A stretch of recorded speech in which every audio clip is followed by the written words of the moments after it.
Hey, everybody. Welcome to the Game Addicts Podcast, the show where we talk about the modern and retro video games that we play and collect. I'm your host, Brando, joined at the hip today. That would suck, wouldn't it? That would be odd. That's a little awkward. Is this podcast player too, Mike? How are you? Pretty good. How you doing? I'm doing great. This is episode 50. Yes, it is. Pretty Big 5-0. Oh, man. It's a great milestone to hit because some podcasts don't even make it past episode 10. They start, they lose their steam. You know, this is essentially the podcast I've always wanted to do, is talk about games, especially when I started collecting. Right. And, of course, you and me kind of started at separate times, because you came in a little bit after me. I'm still a slow burn. That's what I'm doing right now. I got my big, I didn't have any responsibilities. I had a house. I didn't have a kid, and I had a bunch of extra money. We're working a bunch of extra overtime. And so I'm just like, oh, let's go out and spend a couple $100. It's all gone now. The OT's overtime gone. is gone. Maybe one day it'll return in some form or another. Maybe. Maybe. I don't know. Maybe. I But don't it's know. all right. It all depends. It all depends. However, like I did want to talk about that because an episode or two ago, when we first came back from our 1 week hiatus, I guess, I put up an episode where you weren't on, and it was basically me sitting in front of the camera, pitching to different video clips, and it was the old videos of me talking about the games that I bought in 2014, summer, September, October. And I wanted to go back and revisit those because we do pick up videos, or we do pickups. We used to do pickup videos. I used to do those, and then we just plugged it right here into the podcast because we were already doing a podcast at that time, monthly, maybe bi-monthly. Yeah, something like that. We moved it to every week, and then so now we've reached episode 50. And I thought that, you know, when we were thinking about taking a couple weeks off, I'm like, it'd be cool getting close to 50 to sort of look back, because those pickup videos and my solo casts on the Journey to Comics podcast were what originally became this podcast. One episode in particular was the first podcast you were ever on. I'm throwing this way back. It's the way that I don't remember. It was a Brando cast. You and Nick Torres were on this one. Oh, yep. And it was titled on Journey to Comics. You guys can go check it out. Surge and Crispy M&Ms. Yep. Because I hung out with my buddy over like winter holiday or winter shutdown, and on my way back I found Surge and I found Crispy M&Ms. I'm just like, nostalgia. Oh my gosh. Crispy M&Ms are delicious. And we talked about games almost that entire episode. It was just all about games, and I thought I had so much fun doing that. And so I thought that the Brando cast would just become gaming centric on there. And then when we started doing some like the spin-offs of Journey to Comics, when we decided to stop doing solo casts and actually start doing other podcasts, like in place of those. Mm-hmm. And I'm like, instantly, well, one's got to be games. Yeah. And I'm like, I'm going to ask Mike if he wants to do it, because sitting here by myself talking about games, I can do that. But it's not as fun as bouncing back and forth. Yeah. Sharing the stories, sharing ideas, sharing the news stories that we talk about newer stuff. And that's a much more of a better interaction. Right. You know, we did then of course, eventually we spun off into our own feed where we are now at GameAddicts.com. Nice little plug. Yeah. But we've also started doing, and I think the first official one was the PlayStation, or was it Super Nintendo? I think it was PlayStation first. But we started doing these retrospective episodes where we don't really have any new news. We don't cover any brand new topics. It's all just, let's dive into this. Let's talk about the system, talk about the launch, talk about the sales, and talk about some awesome games you can get there, a lot of which are in our collection. We also have gone through like the best-selling games for the console and that kind of stuff. And the episode that led up to that, because we did this a lot, where we had an idea, and then we're like, well, let's just go this full bore. And that was the PSP we kind of did it for. Yeah. And that episode's called Game Addicts Portable. So we're going to dive into the Game Boy. And what I mean by that... Huh? Pickups. I got pickups. Hold your horses. I'm going to explain that. Okay. We got pickups that we're going to talk about. I got 2. I got none. Then that's okay. That's fine because how you've been buying a lot lately. Well, I have. You got a badass Xbox bundle that I'm a little jelly of. It's all right. I'm hoping to get another. I'm hoping to get some more stuff in too. Okay. But you know what? I just got the clearance today to buy a little bit, and I walked around for a little bit. I didn't spend as much time in there as I could because I wanted to come over and I want to hang out with you. Yeah. And I wanted to do this show. Yeah. We're going to talk all about the Game Boy, and what I mean by that is the Game Boy family. Yes, the vast, large. From the original family. Game Boy, Game Boy Color, Game Boy Advance, the entire Game Boy line. We're going to go down, and we're going to look at. We have 4 models here. You've got one Well, I got the repeat of the clamshell. Yeah, so we have two clamshells. I got my DMG model. I got the turquoise blue. I also have a green blue. I also have a lime green. Never seen the green blue. I have, of course, all the colors that were available, and the color are available. Well, they're not really available. They show them on the on the Game Boy Color. On the color logo, that's all the colors that you can get the Game Boy Color. Yes. Was it red, purple, lime green, yellow, and the turquoise? So this is my excluding the special edition like Pikachu, yeah, that kind of stuff. But I got the lime green one at Goodwill for $6 with a game in it. What game was it? It was Super Mario Land. Ooh. Yeah, and that game's worth like $5. So I'm like, okay, I will buy it. I didn't get, and I tried to sell that one, but they said we can't take it. The screen is scratched, and I'm like, you guys sell systems with scratches in them all the time. Yep. You guys are just being picky. Anyway, before we get into the Game Boy stuff. By the way, my Monster can is sponsored by Assassin's Creed Origins. You playing that? No, I didn't. They've been having that for a little bit. Last year was like Battlefield 1. Yeah. And then this year it is Assassin's Creed Origins, which I want to play, but I'm not going to play it now. I won't play it on release, put it that way. Of course, I've said that about Syndicate and all the other ones too. One day I'll get those, dive right into it. So the first of my 2 pickups, you already own. But I bought it anyway, and I could easily just borrow it from you. But as a collector, I wanted it. Okay. And as someone who plans on finishing this game one day, you have to have this to play the damn game.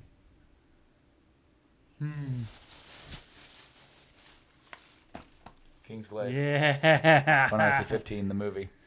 The prequel. King's Glaive. We talked about this last year on the podcast. The episode's called Watch the Movie First, because literally that's what you have to do. You do. If you want to know anything about even the smallest bit of backstory about the Empire, where I got in the game, I was like 10 hours in. I still had no idea who and what they were trying to do other than take over the world. And maybe it's just that simple. I don't know. But literally, the first few sentences in this movie tells you just a little smidget about the Empire, more than what they have told me already. And this starts your rant. I'm just saying is that check this out. It's like, well, they're not supposed to they're on a road trip. They don't know what's going on. Don't they have cell phones? Yeah. Couldn't somebody and also, these people live in the world. All they got to do is go, a little bit of exposition. Yeah. A little bit. And it's all you got to do is, kind of go, man, I can't believe the Empire's doing this. Yeah, dude, the Empire, blah, blah, blah, blah, blah, is this. And yeah, man, I can't believe it. That's all you need to do. Anyway, this movie, it has Aaron Paul from Breaking Bad, Lena Headey from Game of Thrones, Sean Bean from everything that he's died in. Yes, that's pretty true. I mean, for $8, it's just the movie.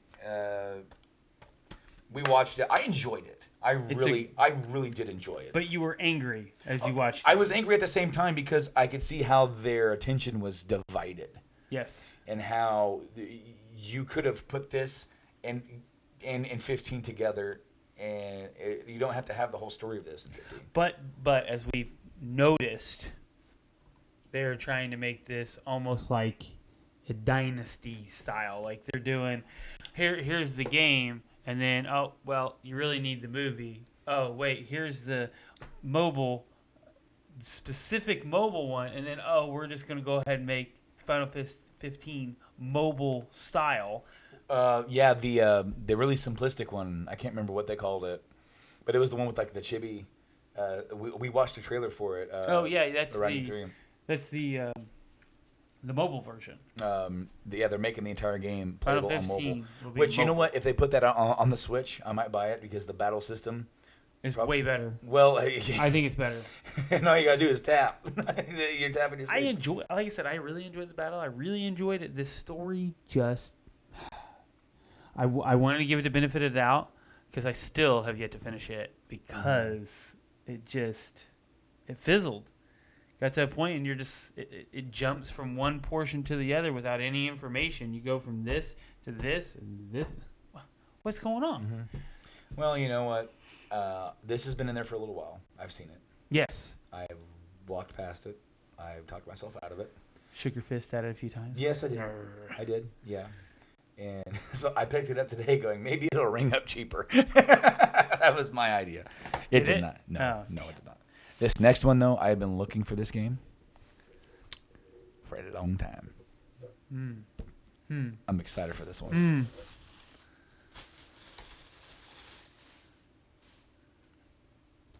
3D Dot Game Heroes on the PS3.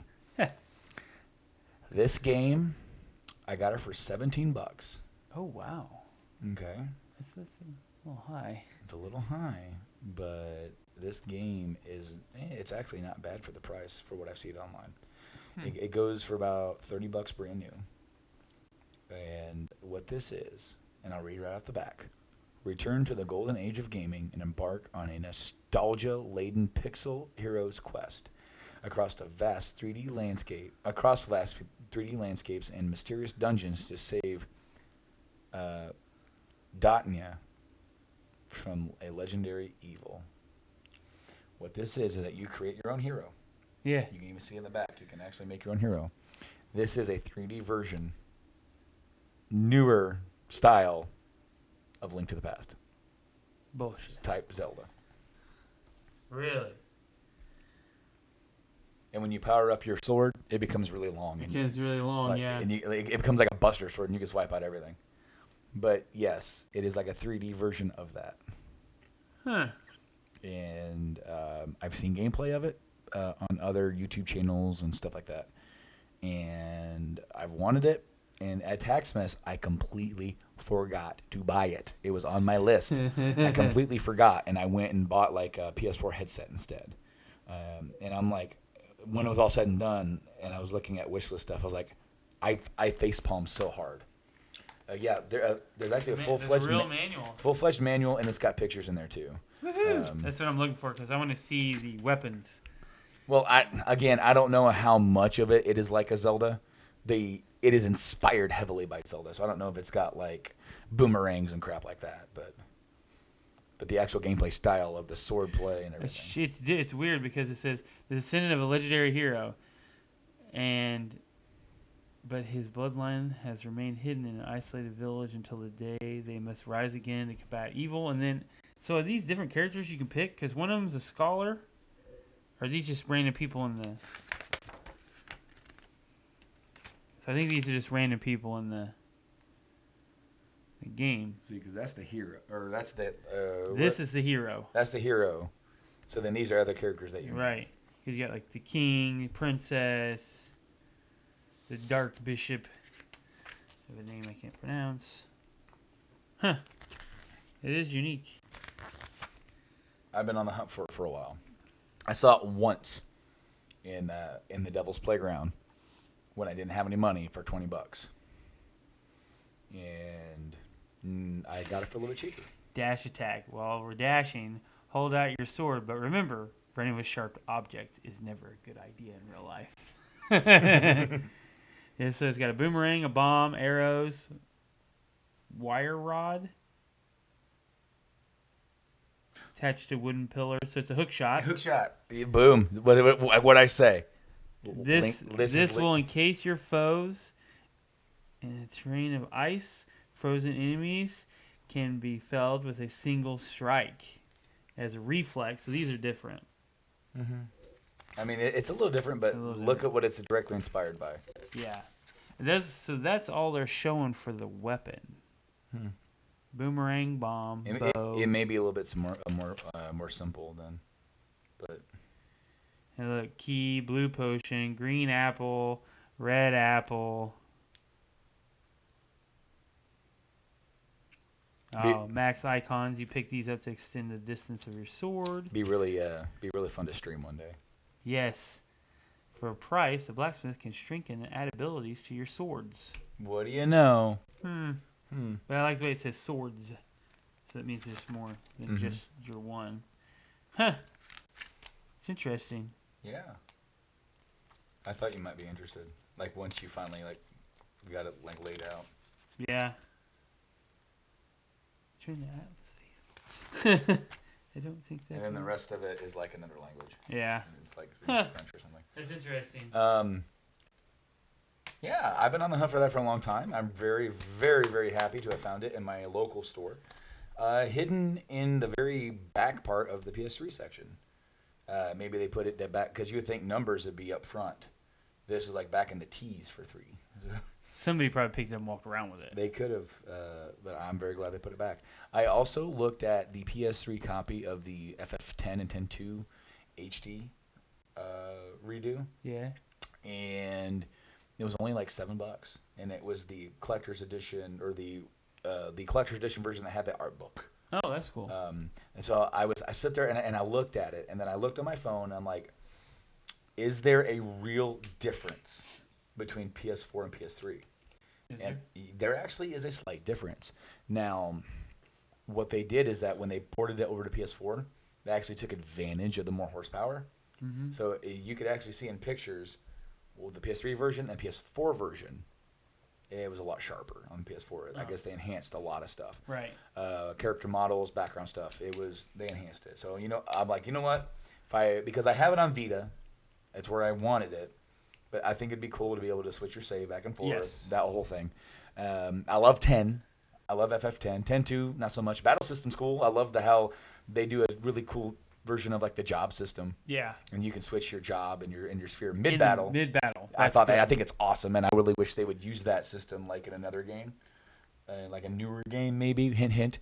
But I want to get it at some. Which one would that be? I'm just saying, like, I think it'd be cool if they not did. 7. No, not 7, but Can't change 7. But if they did like a remake of 5, which did that, which they actually had the job system, I think it'd be cool if they put the 10.2 job system into 5. Yeah. Because in 5, when you had the job system, you were like leveling up jobs and everything, and then if you could switch those mid battle, that'd be pretty cool. Yeah. So yeah, that's my pickups, guys. 3D Dot Game Heroes and Kingsclave. Just a few there. Now, I also want to say this. We said on the last episode, so I fucked our lights up. Yeah. And we haven't got it fixed yet. So if you're on YouTube, I'm over here. So hopefully. In the dark. Oh, it's a little dark over here. We have the window open. We have some light coming in.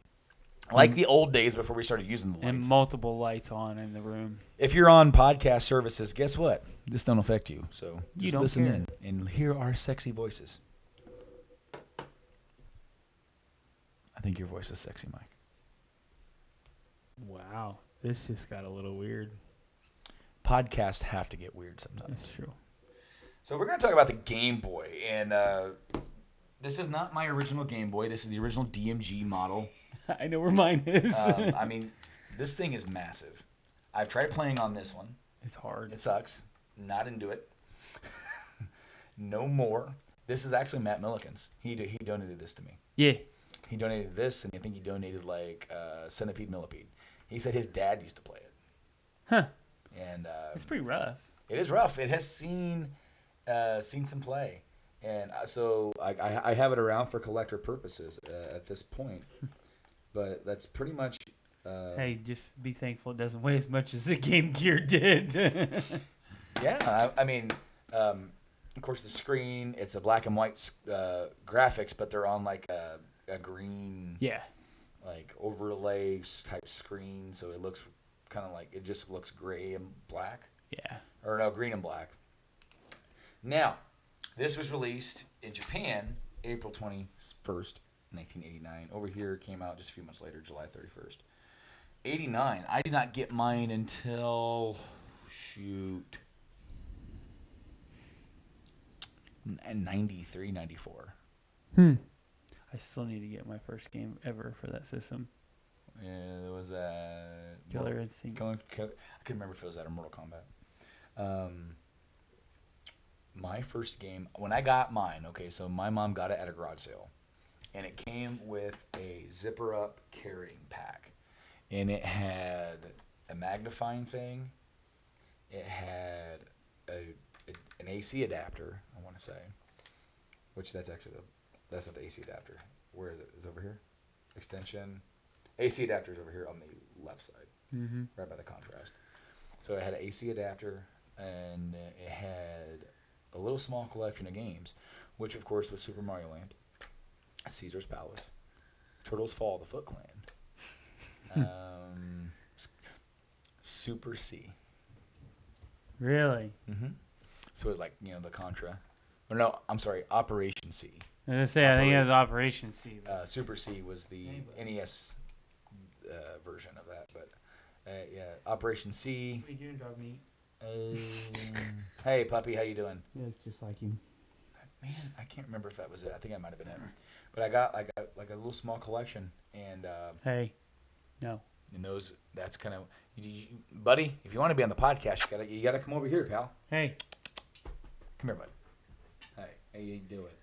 How you doing? This dog is like all over our podcast network.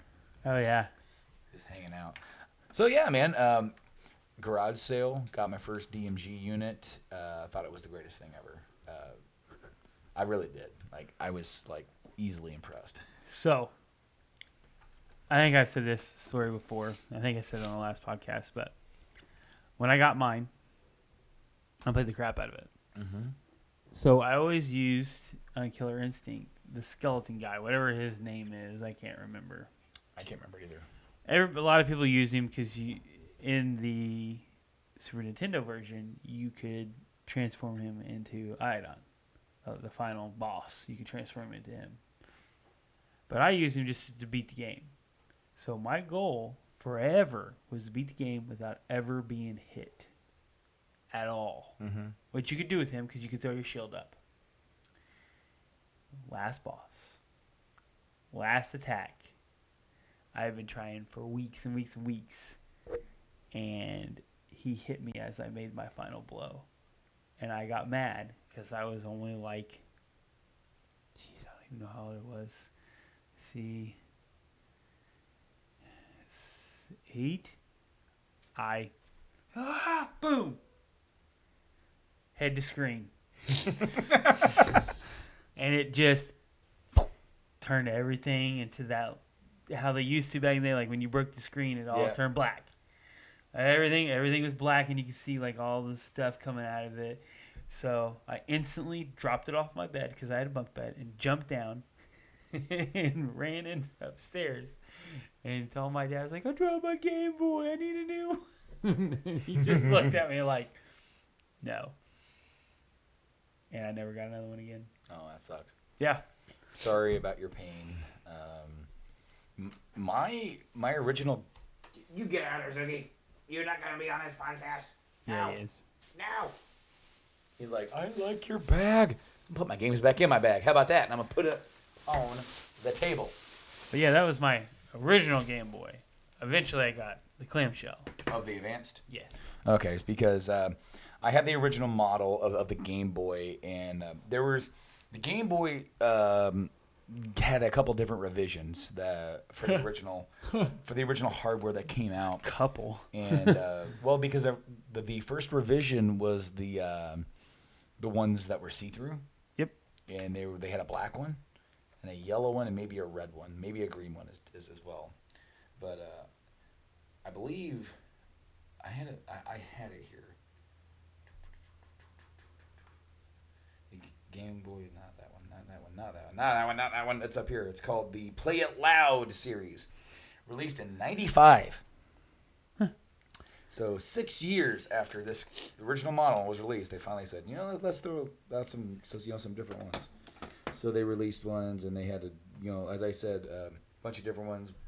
Oh, they had a white, blue. Green, black, yellow. Huh.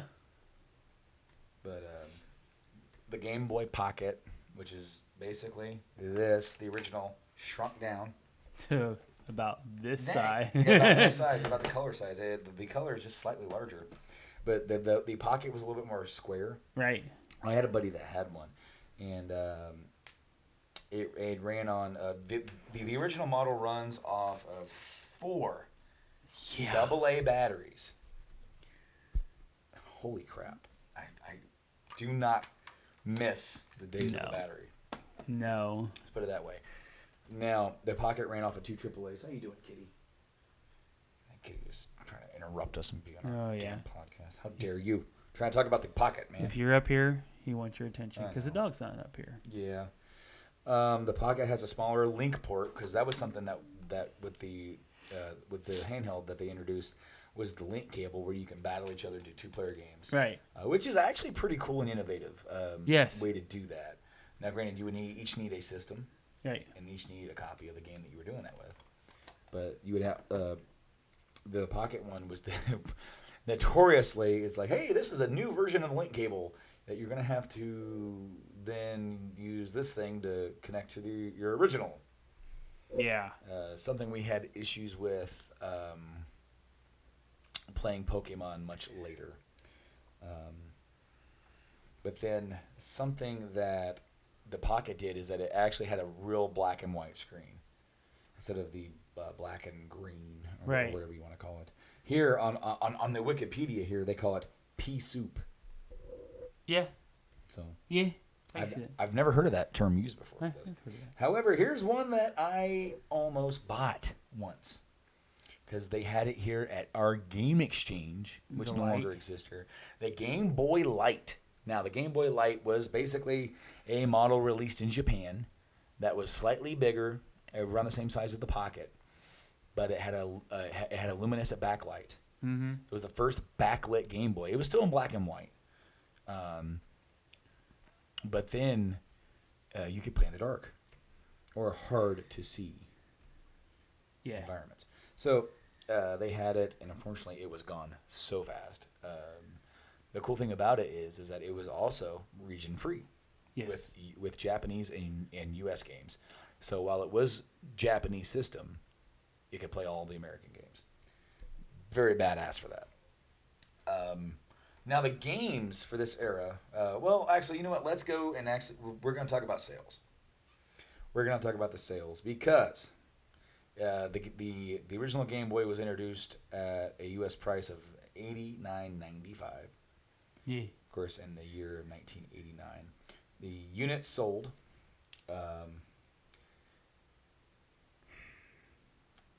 You're not going to like this. Why? All right. Because this units sold worldwide, including Game Boy, Play It Loud, Game Boy Pocket, Game Boy Light, and color units. So they're all considered a part of the same system. So I knew you weren't going to like that. No. Because they don't ever show the specific sales of each individual one anymore. No. The thing with the Game Boy, with Nintendo, and their handhelds, is that they do revisions. And I'm okay with that. But it's a whole new... it's the same cartridge, but new. Mm-hmm. But when you jump from the Game Boy to Game Boy Color... to me, that's considered a whole new system because you can still play the old games on it, and it adds color to some of those games.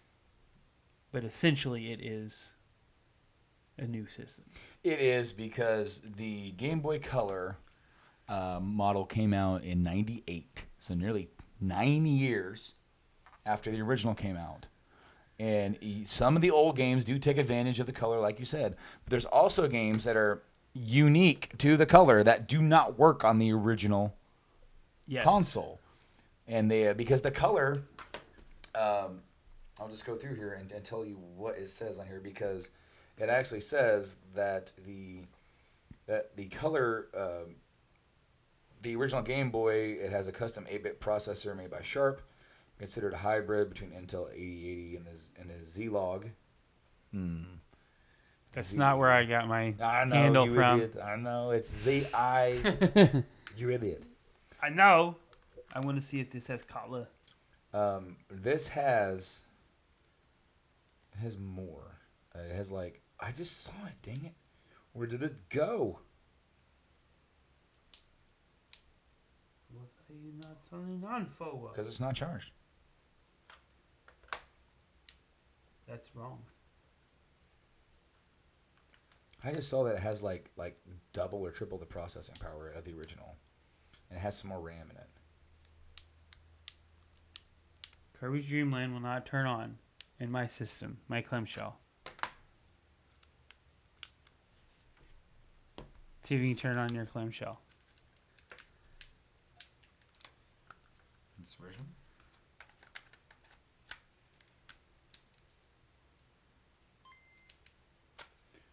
Huh.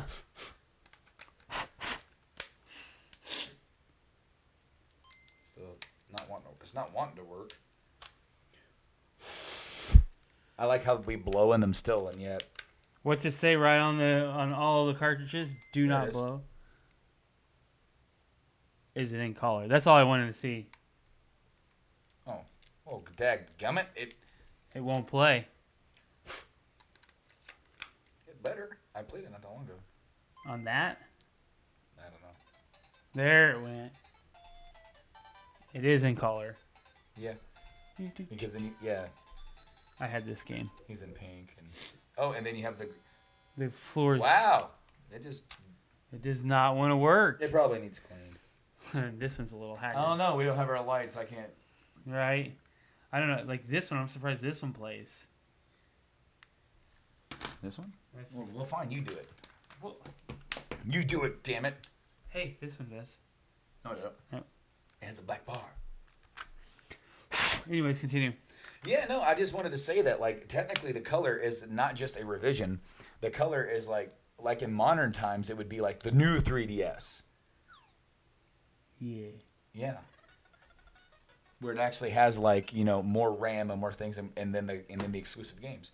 So as I was saying with sales numbers as we started so long ago, combined Game Boy, Game Boy Pocket, Game Boy Light, Game Boy Color, total sales worldwide 118.69 million. Of that time, that is unbelievable. I mean, that is the And in serious note, that is amazing for the time. Think of how many are still floating around today. Mm-hmm. Well, and you also have to think that, like, altogether, between the original Game Boy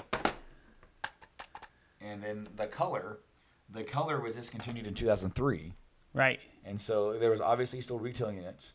So from 89 to 2003, about 118 million units sold. That's really That's good. great. That's fantastic. So what we're going to do now, before we get into the advanced, Yes. let's talk about some of the original.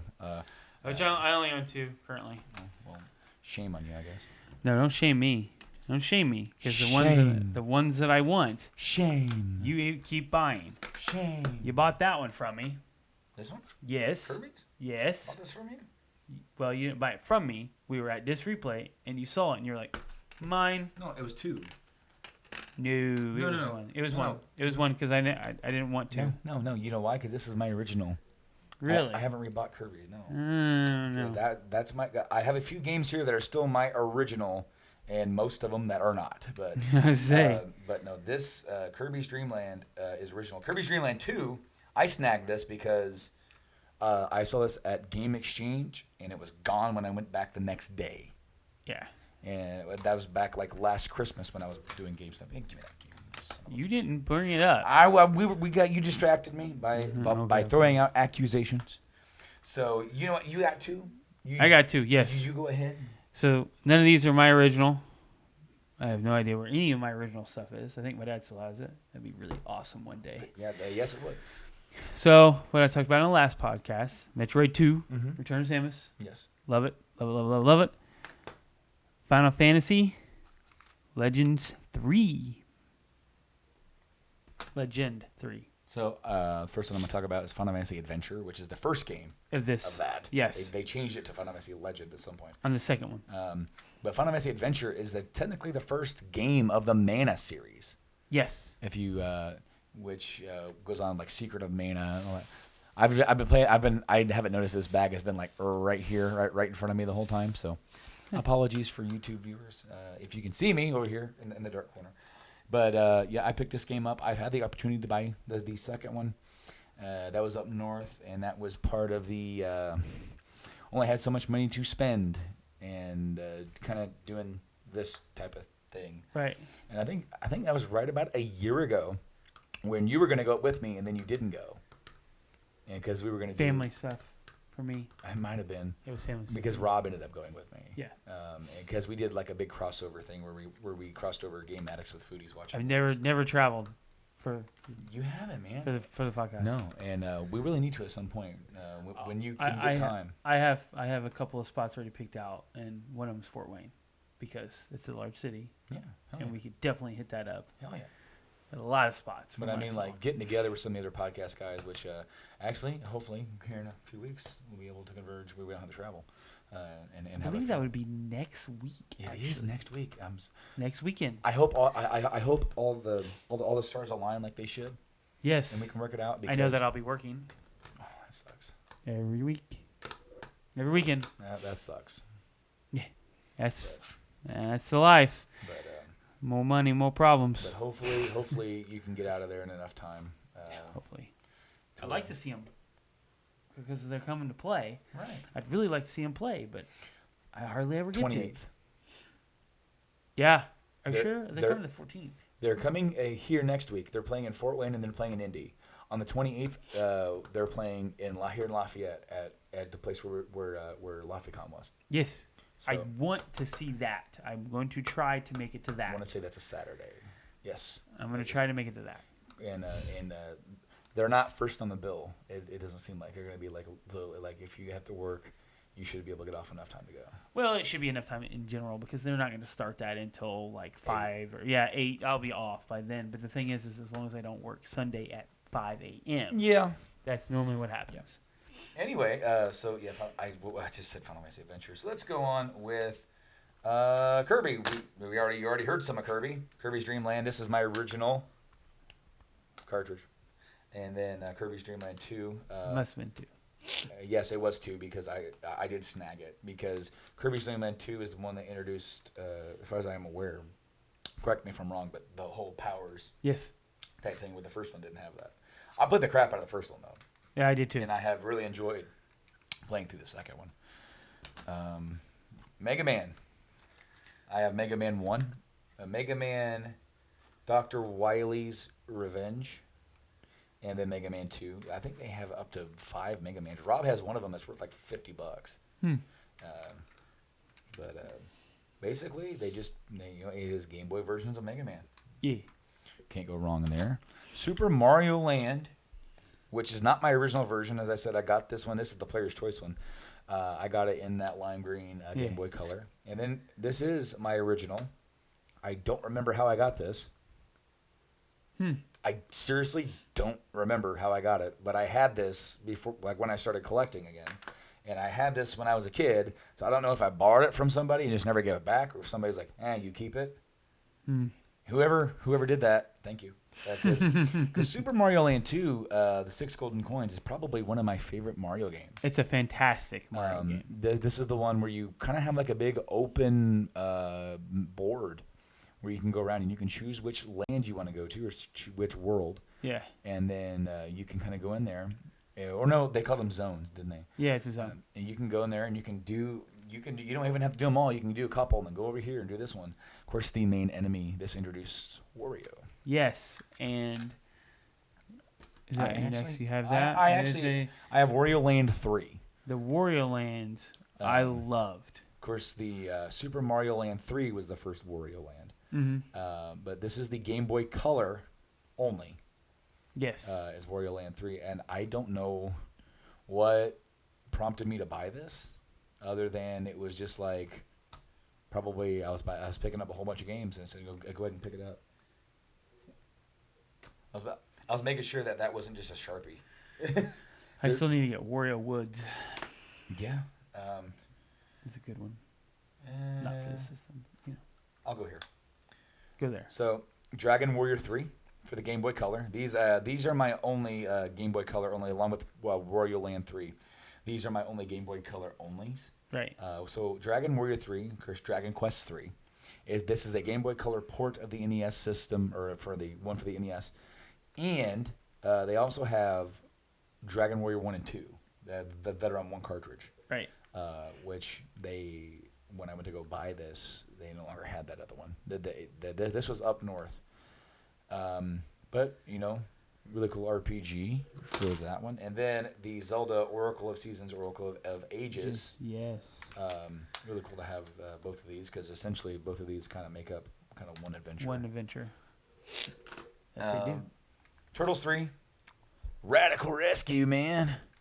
Turtles 3 Radical Rescue. I used to have Fall of the Foot Clan. I don't have it anymore. I've been wanting to re-buy it, but I've also wanted to go back home, and just like I did when I cleaned out my closet, like Eminem, and found like my Super Nintendo. Right. I'm like, I wonder if I can just dig and find some old game stuff. I know I probably could, but my mom's like, no, I don't want you rummaging. I'm like, please. It's mine. I wanna. It's mine. Zelda Link's Awakening DX. This is the Game Boy Color version. Basically, they kind of re-released it when the color came out, to have a little bit more of a color based friendliness to it. Still not very good. Well, no, this one actually has like a. If I can get this fire up. This one has like a really good, if they redid the entire graphics as far as like. Yes, and the color looks great, but I'm saying it's still a horrible game. No, dude, it's not that bad of a game. I don't like it. It is not that bad of a game. Come on, man. Look at this dude with a little mustache. Hey, mustache. Did you see the thumbnail for last week's YouTube video? I'm sure it did. Well, okay. Well, because I just made it 2 nights ago. Okay. Like I said, I'm sure it did. It's just, I probably didn't because I haven't even really looked at my phone. Oops, sorry. Well, I'm watching FF7 stuff. I probably didn't because I've been working 14-hour days. Yes. So, here's what we're going to do. What we're going to do. Game Matters Podcast. I turned the volume down so that way it wouldn't blow anybody's ears out. So. I see it now. If you close that, go back in there, you'll see this. So, I added Mario's hat, mustache, and eyes. I actually went to the step of putting eyes on the Vault Boy. Yes. And I actually had a hard time with the hat, getting it to even look remotely right, because it got to a point where it's like, am I going to spend this much time on this in Photoshop? Right. Because it's like, yes, I'm making thumbnails for this. On the other hand, it's like, I need to do other things with my life. Right. So I actually disagree with Mike, and I think Link's Awakening is a damn good game for what it is. Going over here, Pokemon Red. Wait, Link's Awakening. I might be thinking of the wrong one. Well, which one are you thinking of then? The one where you walk around and you stab people in the side. You don't actually attack. He just runs over and he's like, eh. You just run into enemies. No. It's the second one, isn't it? No. I don't know what the hell you're thinking of. Oh, wait, hold on. Are you thinking of the second okay. Zelda? With that side scrolling? Yeah. Yeah, that's Adventure of Link. That's okay. Yeah, that's on the NES. Oh, okay. You goofball. I know. Okay, never mind. Anyway, disregard my Pokemon ignorance. Red. Now, I got introduced to Pokemon via Silent Rob, and he had Red version, and a friend of his had Blue version, so they traded. Well, duh. And he let me borrow his copy, and I got addicted. And arguably, it's probably the first RPG I really got into, because this is kind of before FF7 for me. It was around the same time. But as far as because there's not much story to Pokemon. No. But it's the battling. It's the turn base. It's, Yeah.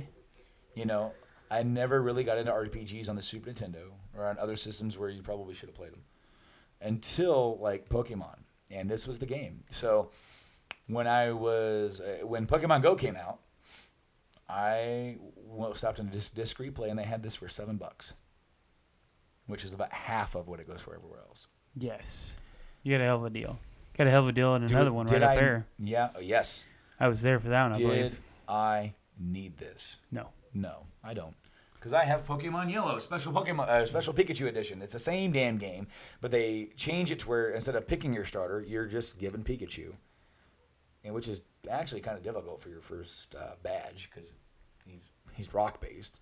So you actually have to go and catch other Pokemon to level them up to be able to beat him. But they also added in a few hints of the anime for this. Yeah. Because when this came out, originally in Japan, it came out like 95. We got it in like 97, 98. The anime hit around the same time. And when it became a huge hit, like they ended up just re-releasing the original game. And that started the trend of you would get red and blue or whatever, and then the alternate. Mm-hmm. And then you would get gold and silver, and then the alternate. Or you would get, you would usually get like a third version of that same game, which was like the ultimate version to get or whatever. Or they just did like leaf green. We'll see, and we'll talk about that when we get to the advanced. But this yellow version is actually my original copy. And I have a story about these two right here.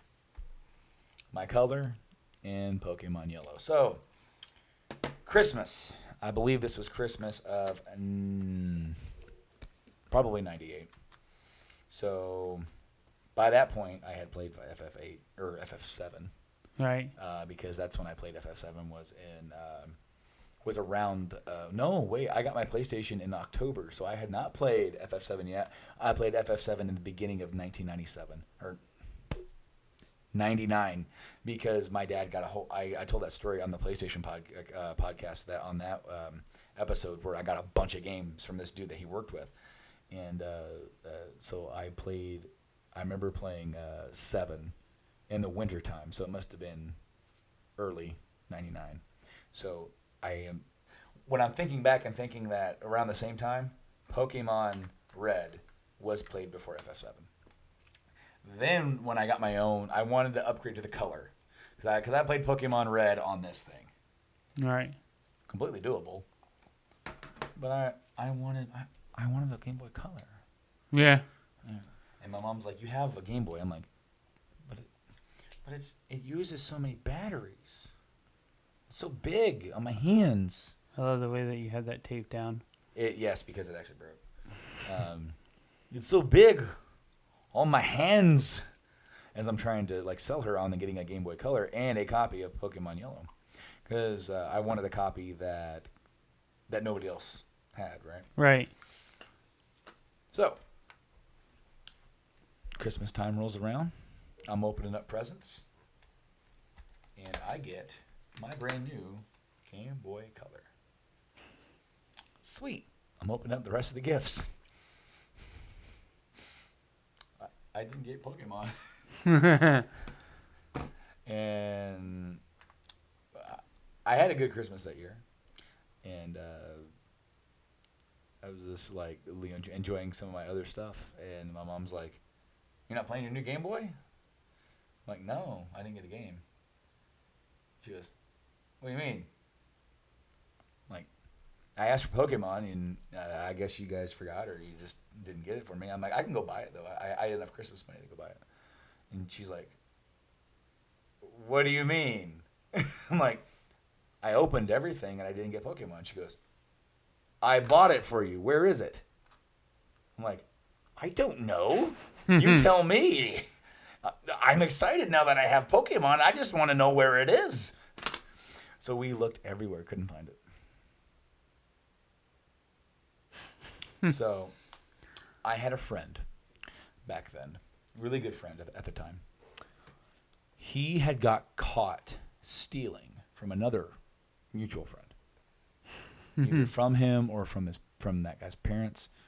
He got caught, and well, he wasn't blacklisted from my house, but he was watched. Right? Mm-hmm. Me, I forgave him pretty quickly. We didn't really even talk about it. He messed up.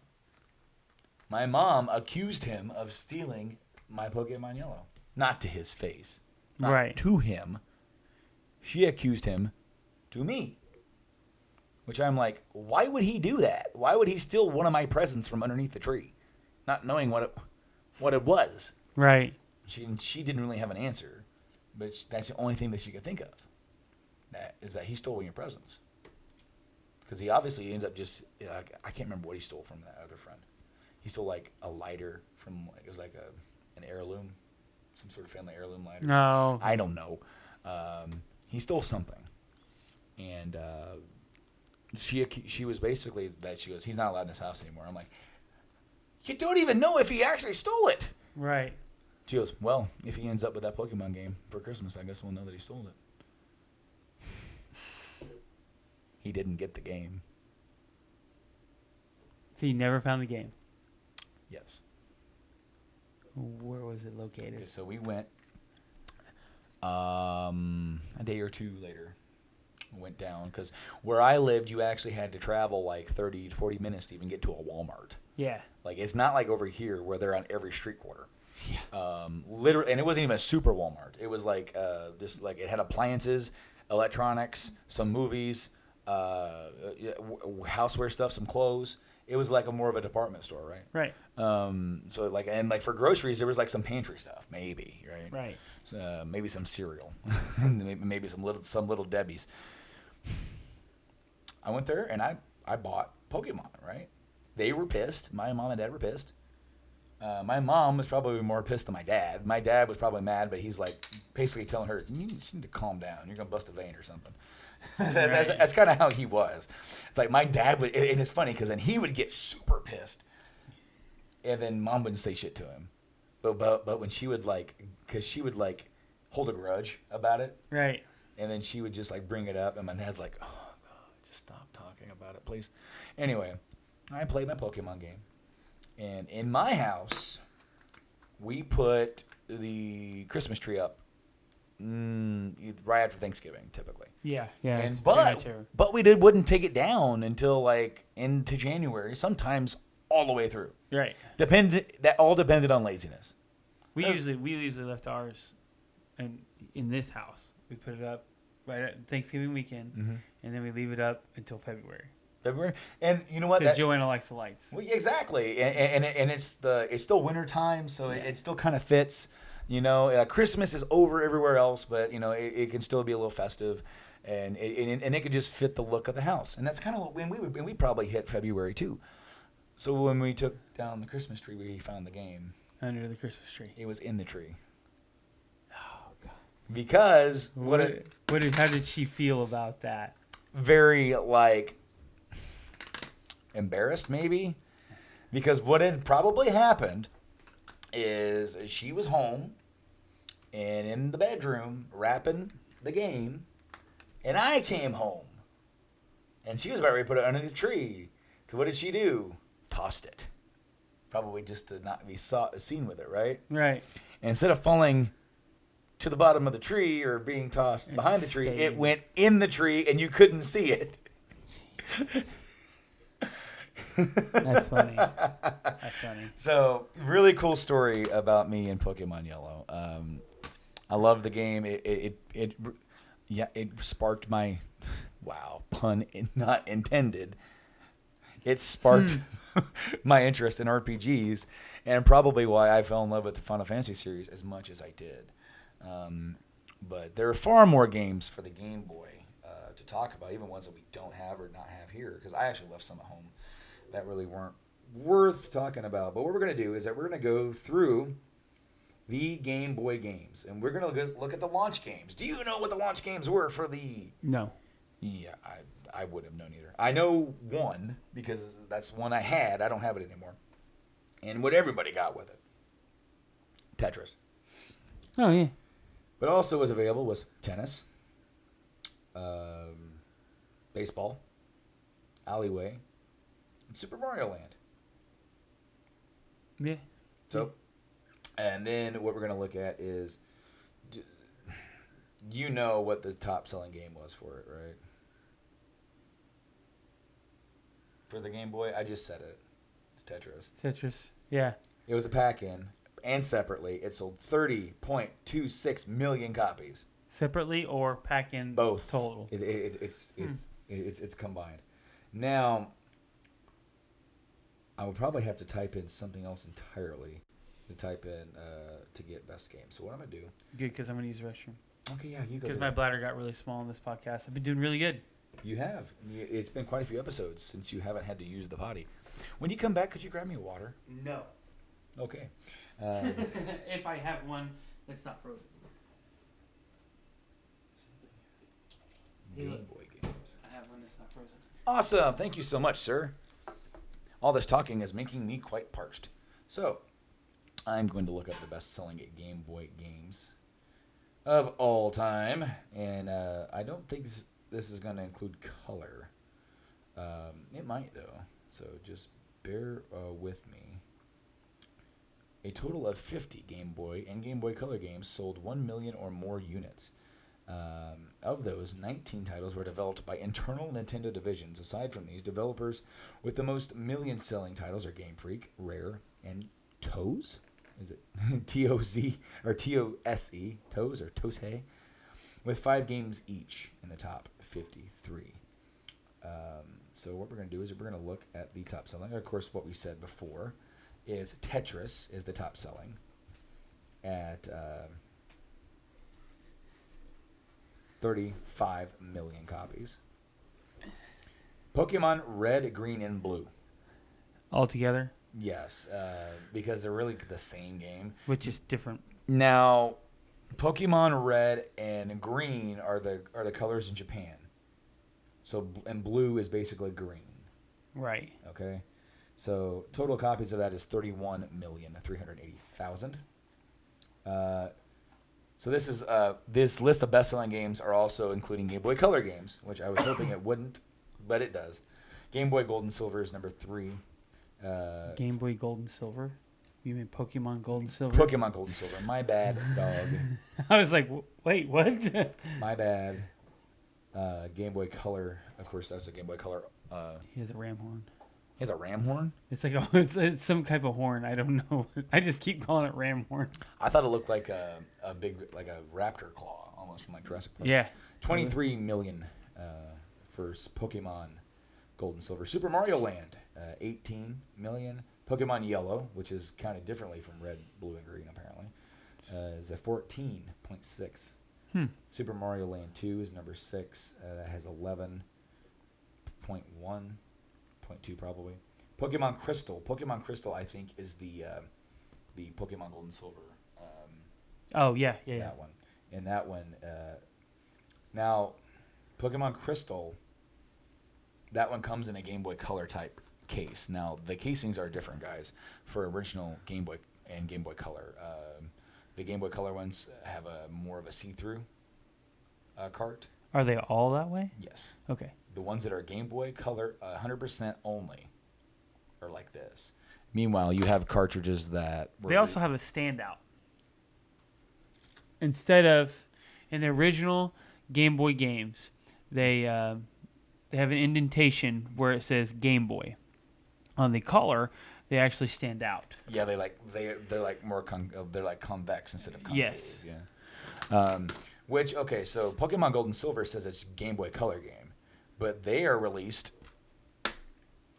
like this. Right. So I want to say these can be played on a regular Game Boy. Crystal cannot. Right. So confusing a little bit there.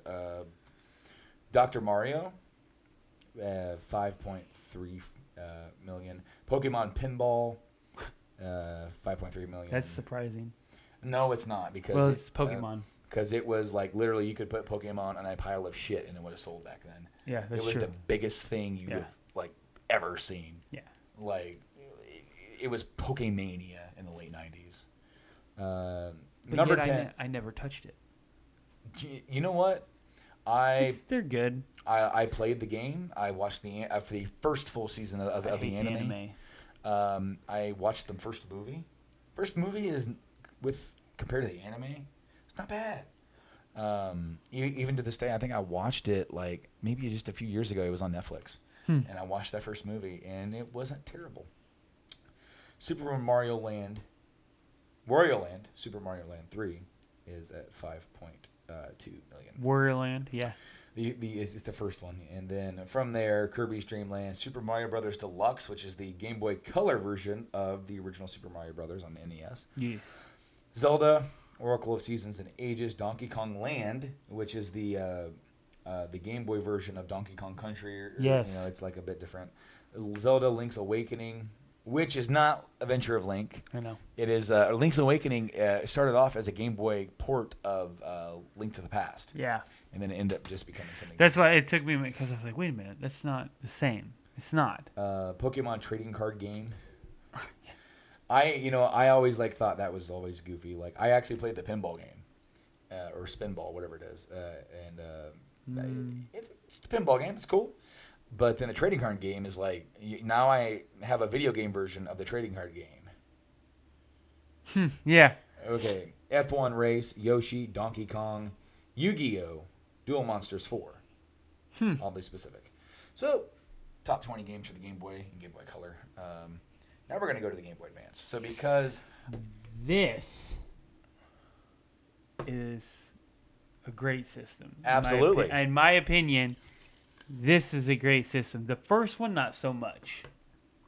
The first version of the handheld. okay. We'll go through that. The original original Game Boy Advanced. It is better for your hands, but I did not like it. It has, yes. The original Game Boy Advance is more of, I almost want to say Game Gear-like, where it's like the controllers are on the side, the screen's in the middle. It is color, but it's not backlit. And that is a what the heck were you thinking type thing, because with the Game Boy Advance, you have essentially what is a portable Super Nintendo in your hands. Yes. It is not quite a Super Nintendo, but it's not close. It is not much down to the point of you have several Super Nintendo ports on it. Yes, available for it.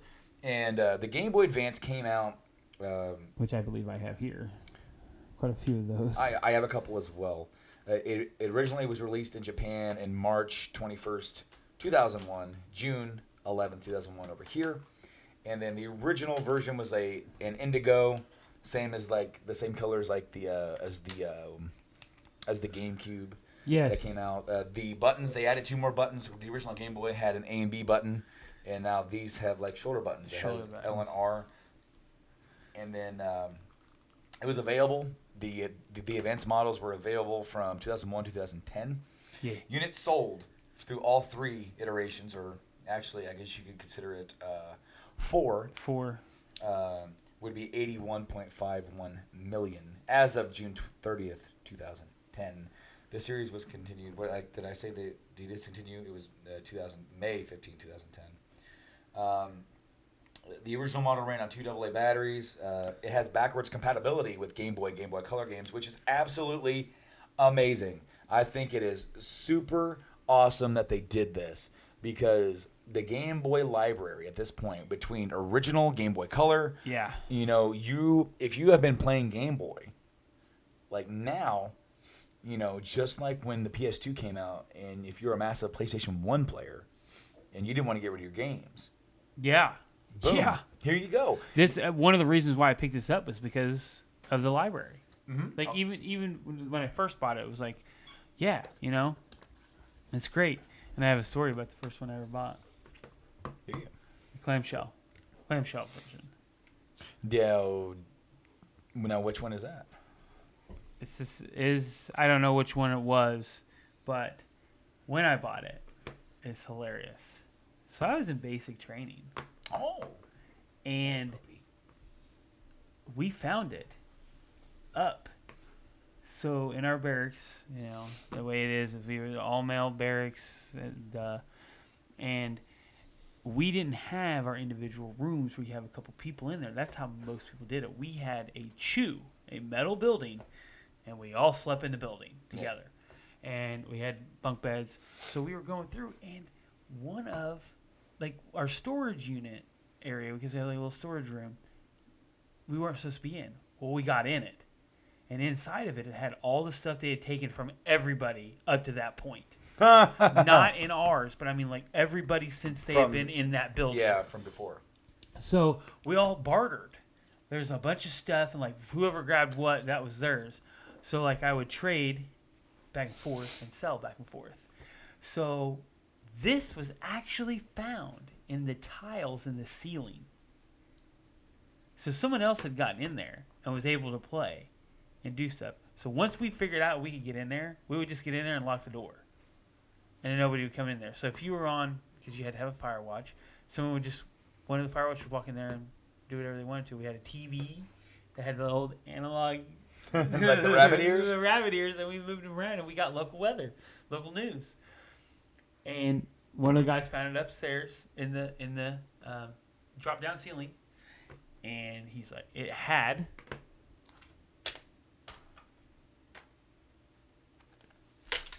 reason why I bought it.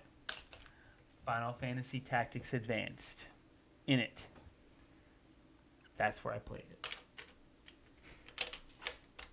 And then, to be honest, I think I ended up keeping it all the way through.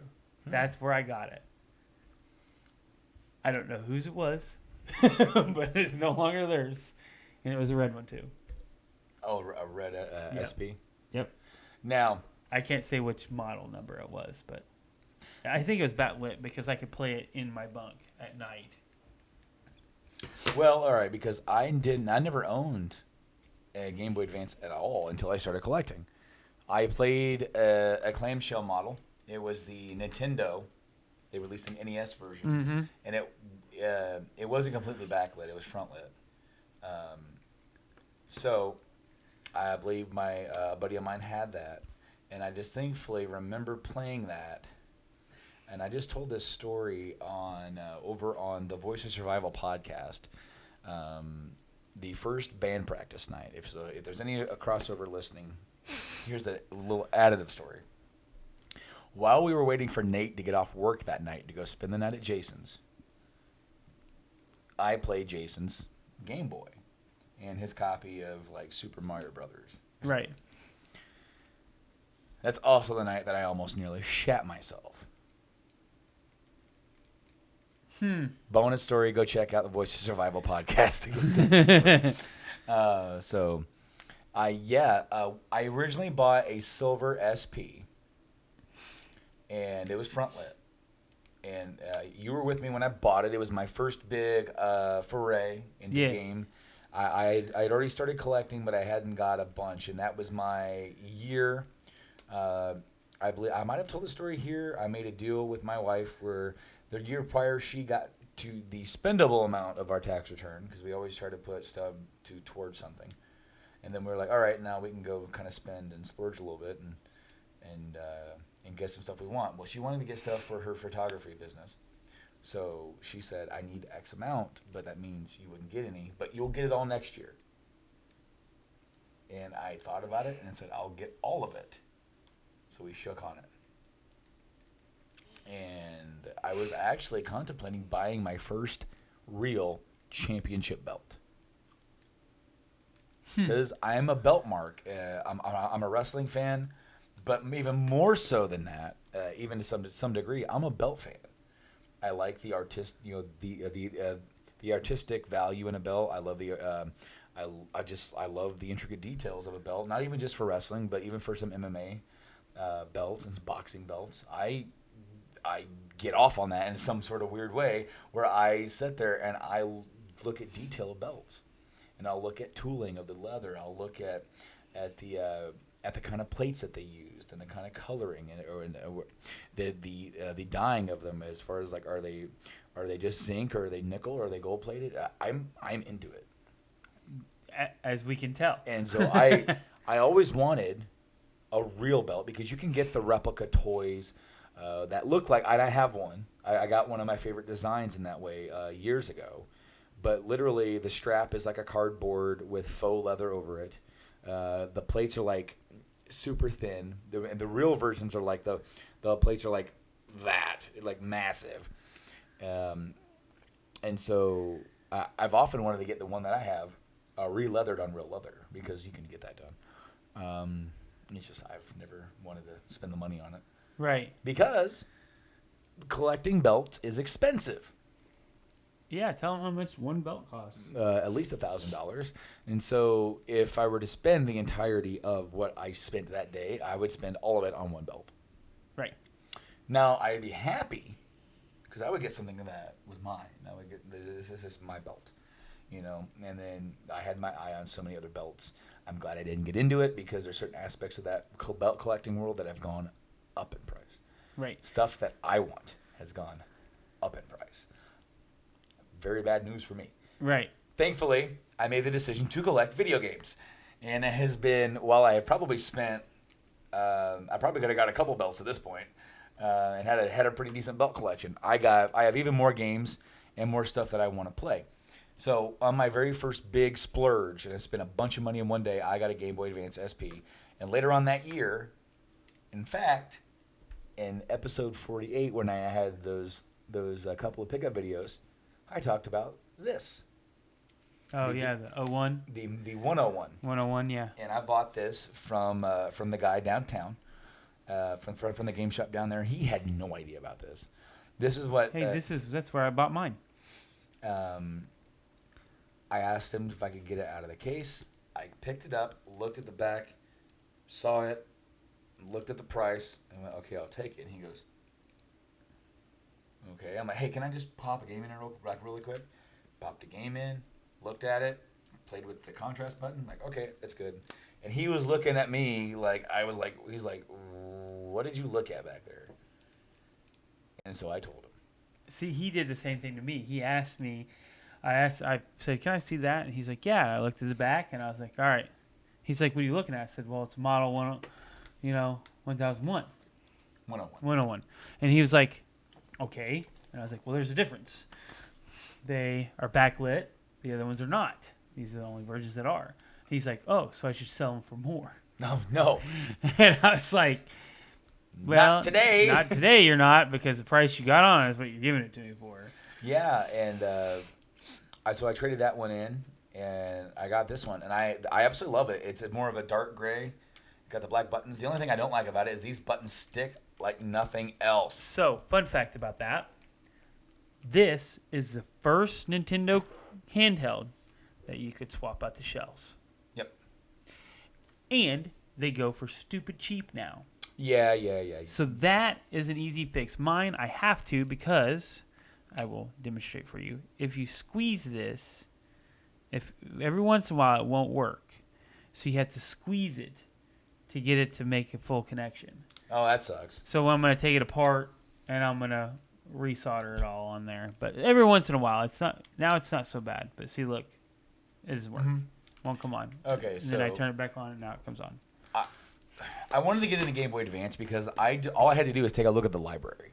It's massive. Back then, I was oblivious. It's massive. Now, it's like, holy crap, I want this. Almost all of your major hits from Super Nintendo are on there. In some fashion. Right here. Super Mario World? Super Mario World, Super Mario Advance 2. This is Super Mario World. Yep. Literally, it is Super Mario World for Super Nintendo. Yep.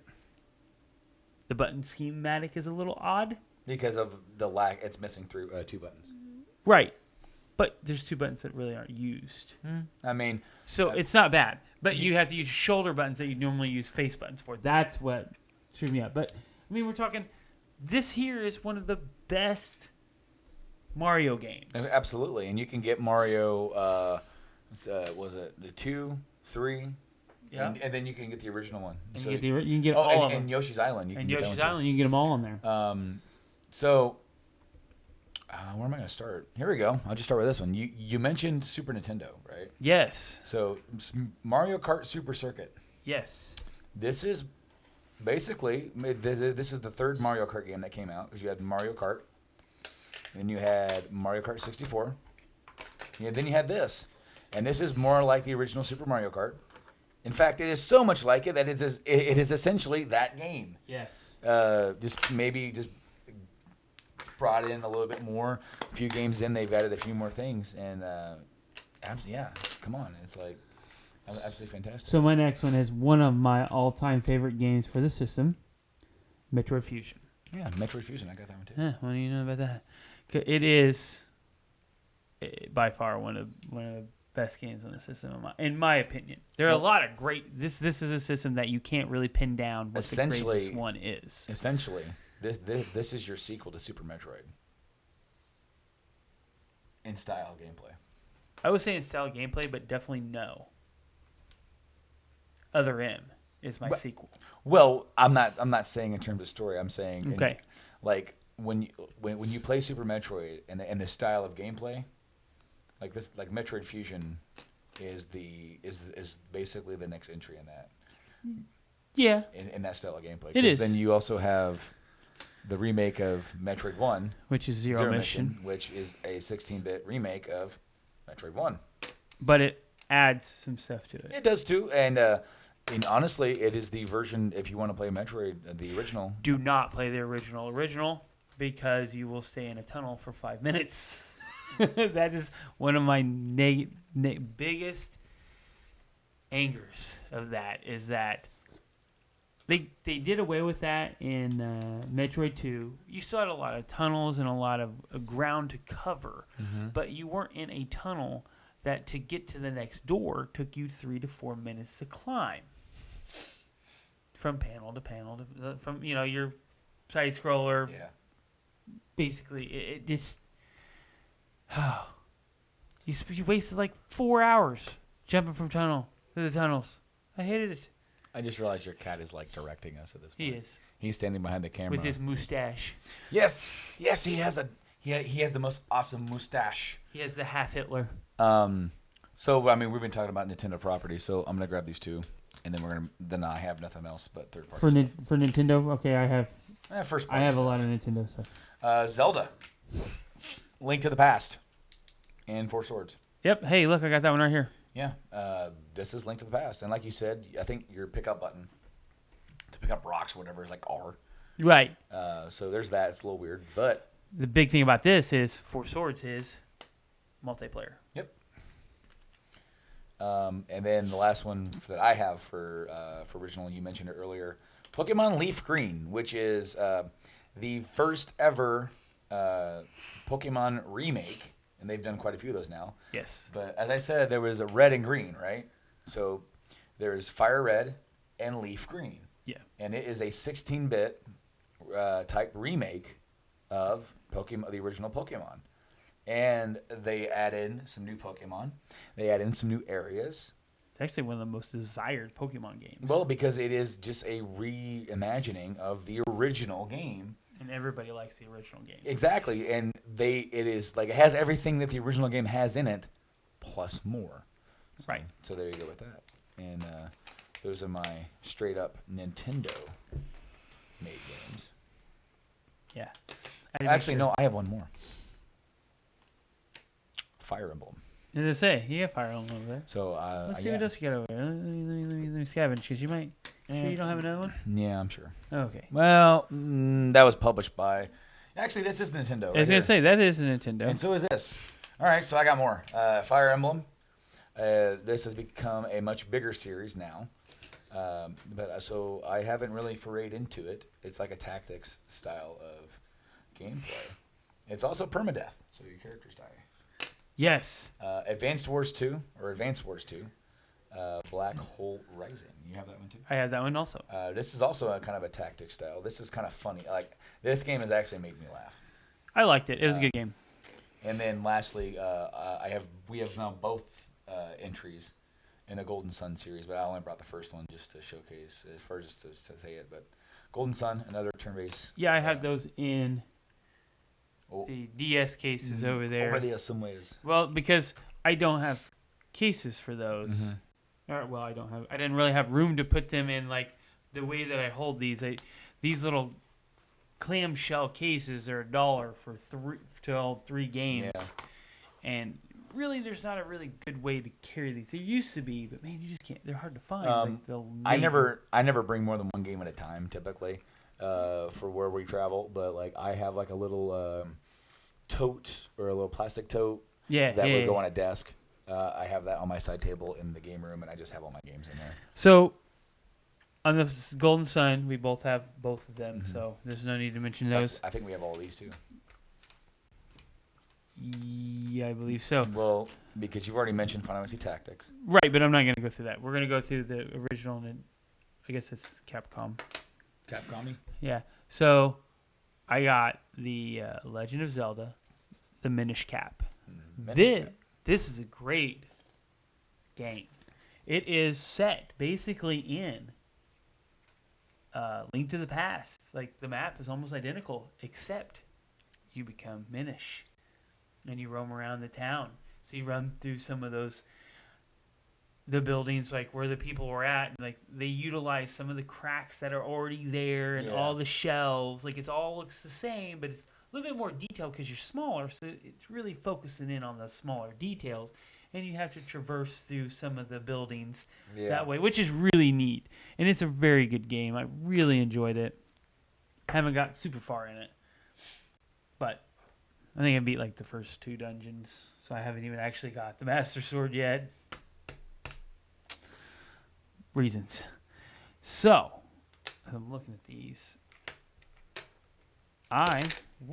This is the third stuff. I think this is all third party I have left. Yeah. I mean, really, yep. Yeah, is that Mega Man? Mega Man, Tetris. Is that Battle Network? Yep. 6. So, all right, we're on to the... Let's save this stack. Is that all you have left? Yeah, that's all I have left. Okay, I'll run through mine. So I got this for my wife. It's Harry Potter, Prisoner of Azkaban. She's never played it. No. Next one, which was Star Wars Episode 3. She's never played it. Next one I bought for me, the Pac-Man collection. Sure, there you go. It's Pac-Man. Pac-Man. How can you say no to Pac-Man? I bought this one because I owned it, and I like Tetris. It's Tetris Worlds. It's a neat game. That was on like the actual consoles too. Yes. I remember a buddy of mine. He got that with his Xbox. Yeah. And he would just sit there and play it, and I'm like, I believe this is the first 3D one. Yeah, it was one of them because like you could actually 3-dimensional Tetris World. I just remember like him playing that, and he was bragging to me how awesome the Xbox was, and he was playing like music behind him playing Tetris, and I'm just like, wow, you're not really surprising me. You're not really impressing me right now. That is one of the best features of the Xbox. It was cool, but I mean, don't get me wrong, but like there was aspects about it where I liked it in, and aspects about it where I was like, I want to hear the game. So this is the first tile-based game excluding Tactics. The reason why I bought it is because I liked Final Fantasy Tactics Advanced. Mm-hmm. Final Fantasy Tactics Advanced doesn't really have a story. It does, and it doesn't. It's there, but it's not like that's the whole game driven. It's also not Final Fantasy Tactics. No, it is not. It's a sequel to Final Fantasy Tactics. I thought that it would be, and I never bought the PS1 one because I was like, I already got it. No, you don't. No, I don't. So I bought. So do you have Tactics on PS1? I do not. I might. I will have to look. Because should be on Gameboy. Let me check. Oh, there you go. That's why we have it. No, I don't want to make a restore point. I'm going to search your own games. Collection. Final Fantasy. While you're doing that, I'll talk about Sword of Mana. I picked up Sword of Mana. The Mana series is something. I do have it. You do have it? Well, righty-o. You got it. Congratulations. Sword of Mana. We both have this, and yes, picked it up. I didn't bring Tales of Fantasia. I have that one as well. I do not have that one. But Sword of Mana. I think it's pretty cool little action, RPG. I haven't really got into the Mana series, other than I played a little bit of the original. They're good. Fantasy. They're good. I want to play Secret of Mana, and unfortunately, I can't find it for a price that I can, and maybe I just need to just say screw it and play through Sword. Right. But Final Fantasy 1 and 2, Dawn of Souls. Hey, I got that one. This is pretty much a port of sorts of the PS1 versions of Final Fantasy 1 and 2. This includes like extra dungeons and shit. Mm-hmm. And Final Fantasy 2 is one of the hardest Final Fantasies ever freaking made. Along with that one for the DS. No, that one for the DS. 2 for the DS? Or 5? 4 for the DS is hard as hell. 6 Oh, yeah, that's right. You get your IVs mixed up. Yeah, I did. Final Fantasy 4 Advanced. It's pretty cool because I also have the complete and sealed version of that one. Yeah, that's right, because I didn't buy that because I bought the DS version. Yeah. After you told me, oh, by the way, that's the hardest version of it. You know what? But it's also one of the best versions to have is the DS remake of it. That is a very, very, very grind-heavy game. Yeah, it is. The first area, you have to grind at least 8 to 10 levels to beat the first boss. I was unable to beat him at 6, and I know my way around Final Fantasy games. I don't know if I did grind that much. Well, when he pulls out when he gets wounded, he throws all 8 arms up, and he's like, dead. There's one character down with one swing. And I just ran out of items because at that point you can't buy items. Final Fantasy 4 is one of my favorite Final Fantasy games ever. I originally got the game complete and sealed. Rob got it for me at a garage sale. And it is it is Final Fantasy 2 on the Super Nintendo. So here it is, kind of redone a little bit with some improved graphics. And also translation. And I ended up finding it on Loose Cart. Now, up next, Final Fantasy 5. Still got it. Now, what's the story on that one, huh? Oh, somebody sniped it from me. But I did get my own copy, finally, after like a year and a half. And You're so bitter about that until you got it. And I paid less than you did. So how much is less? A couple bucks. I paid 11 or 12. I paid 9. Then we have 6th one that you just confused. Which I paid $20 for. I did not pay that much for it. But 6 is acclaimed one of the best. Like when I think of like golden era of Final Fantasies, I think of 7. I think of 4. I think of 6. I think of 9. I think of 10. Yes. Even 8 to some extent is in there. 5, unfortunately, we never really got, and I haven't had a chance to play 5. I still never really have played it. I have seen the story. I've actually seen somebody play through it on YouTube, and holy shit. Like, I want them. Like, you know when they were remaking 3? Yes. And then they remade 4? Yep. I wish they would have remade 5. Because I feel like 5 would be higher on everybody's list. I feel like everybody kind of looks over it. Like it is like over there. You're over there ripping up stickers while we're trying to have a serious conversation. I am. I did it on purpose. 5. I didn't realize like just how powerful the main villain is in that game. Mm-hmm. X-Death is probably the most powerful Final Fantasy villain of all time. 5 is also where they first introduced the Void, and pretty much how they have made all the Final Fantasies connected is through the Void. Now, we sat here and we talked about some games. Well, let's talk about... I didn't finish about Mega Man. Did you have more to say? You cut me off. I didn't have to cut you off. Yeah. Oh. So, Final Fantasy Tactics Advanced bred me to get Mega Man Network, Battle Network 6. So this one I got, and I played the crap out of this. I really liked it. I took the time, grinded up all my guys. I spent a lot of time with this. It's a good game. Way more story-driven than most Mega Man games. Here, kill these 8 people. Go kill Wily. Like, that's the norm. This, you actually go through like the network, and it's very neat. Good game. Moving on to what you had to say. I'm looking at the Game Boy Advance best selling games, just like we did with the other one. I bet that we have a lot of those here today. Probably, but I'm looking at least in the top 20. I think we've covered at least 6. At least one of us has one.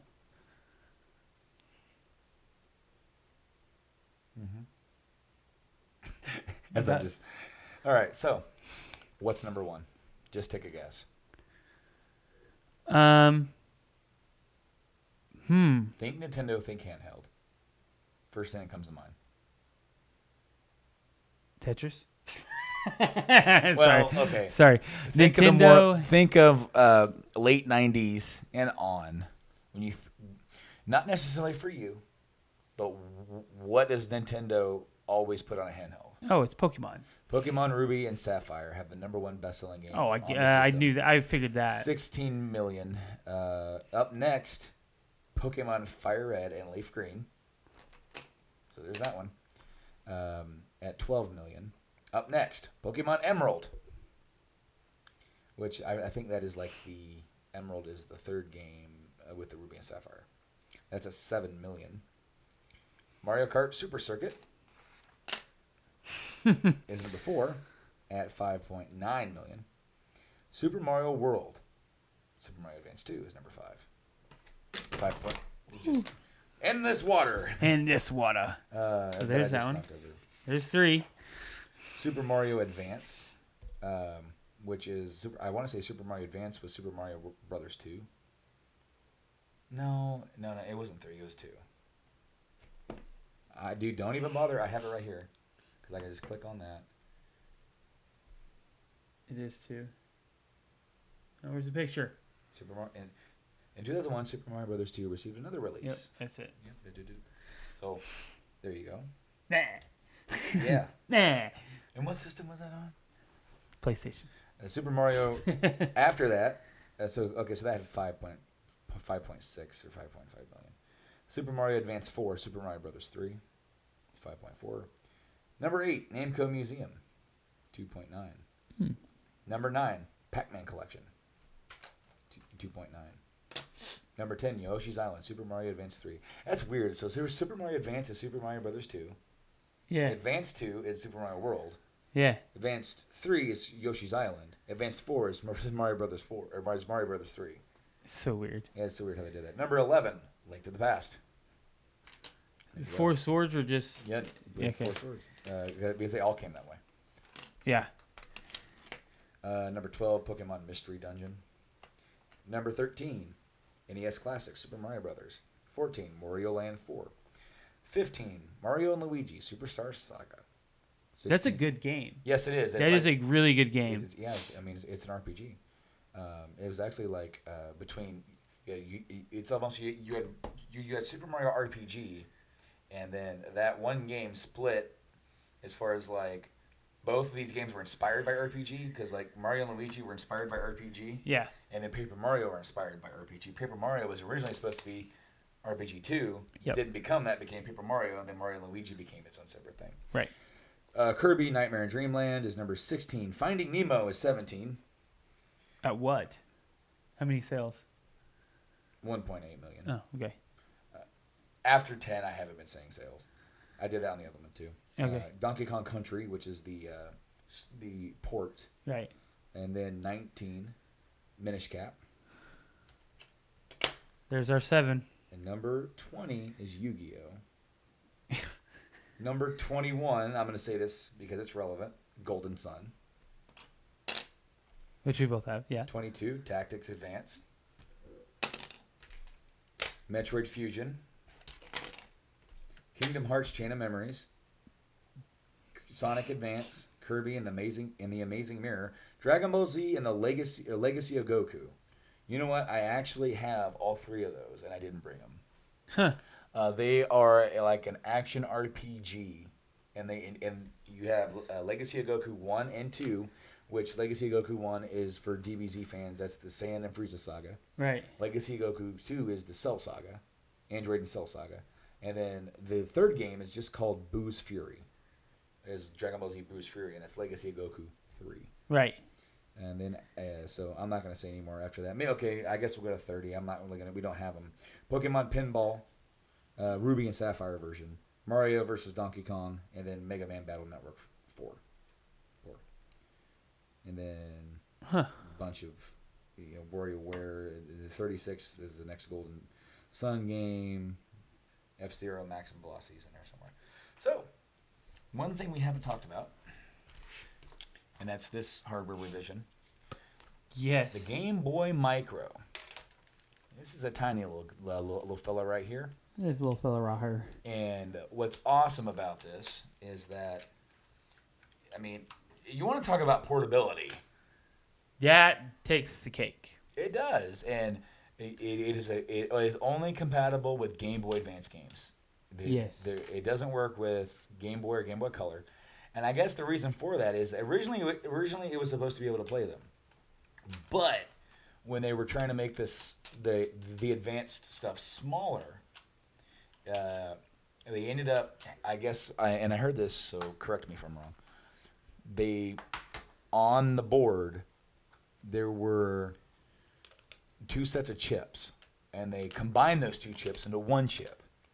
Well, one of those chips is what made playing the older games possible. Right. It can still, technically, the Game Boy Advance can still do it, but since that 1 chip is no longer on the board, it just doesn't read them. It doesn't have it. It just goes, huh? You know,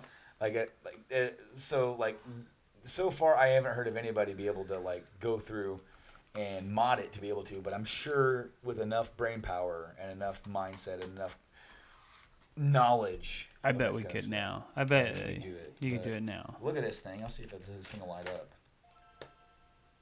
It's crisp. And then so has its warning. Yep, your whole epilepsy warning and all that kind of stuff. Square Enix, I put in Final Fantasy VI. And then the whole thing fires up. I mean, the screens that came on the original Advance and then the SP are actually bigger than what the actual resolution of the games are put in. Yes. This screen is the resolution for the games. It is the actual resolution for If the not, games. it is damn close. So, just a comparison here. A Game Boy Advance game cartridge covers the entire screen. Right. Just for perspective. But then, I mean, I just absolutely love the crispness. That sound. The original sound of the selection just gets me every time.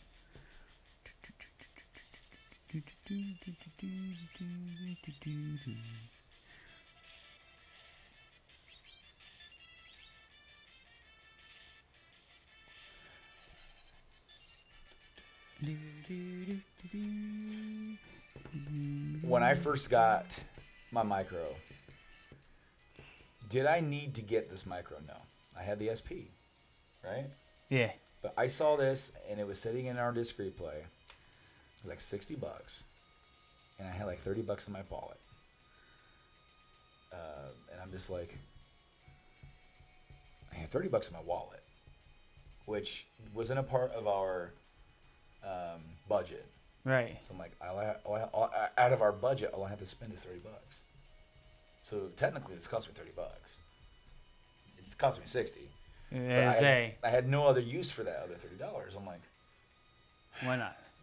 That's what it was. Now the Micro, you can remove the faceplates, and they have customizable ones. You can do. They released a whole bunch of different variants, different colors.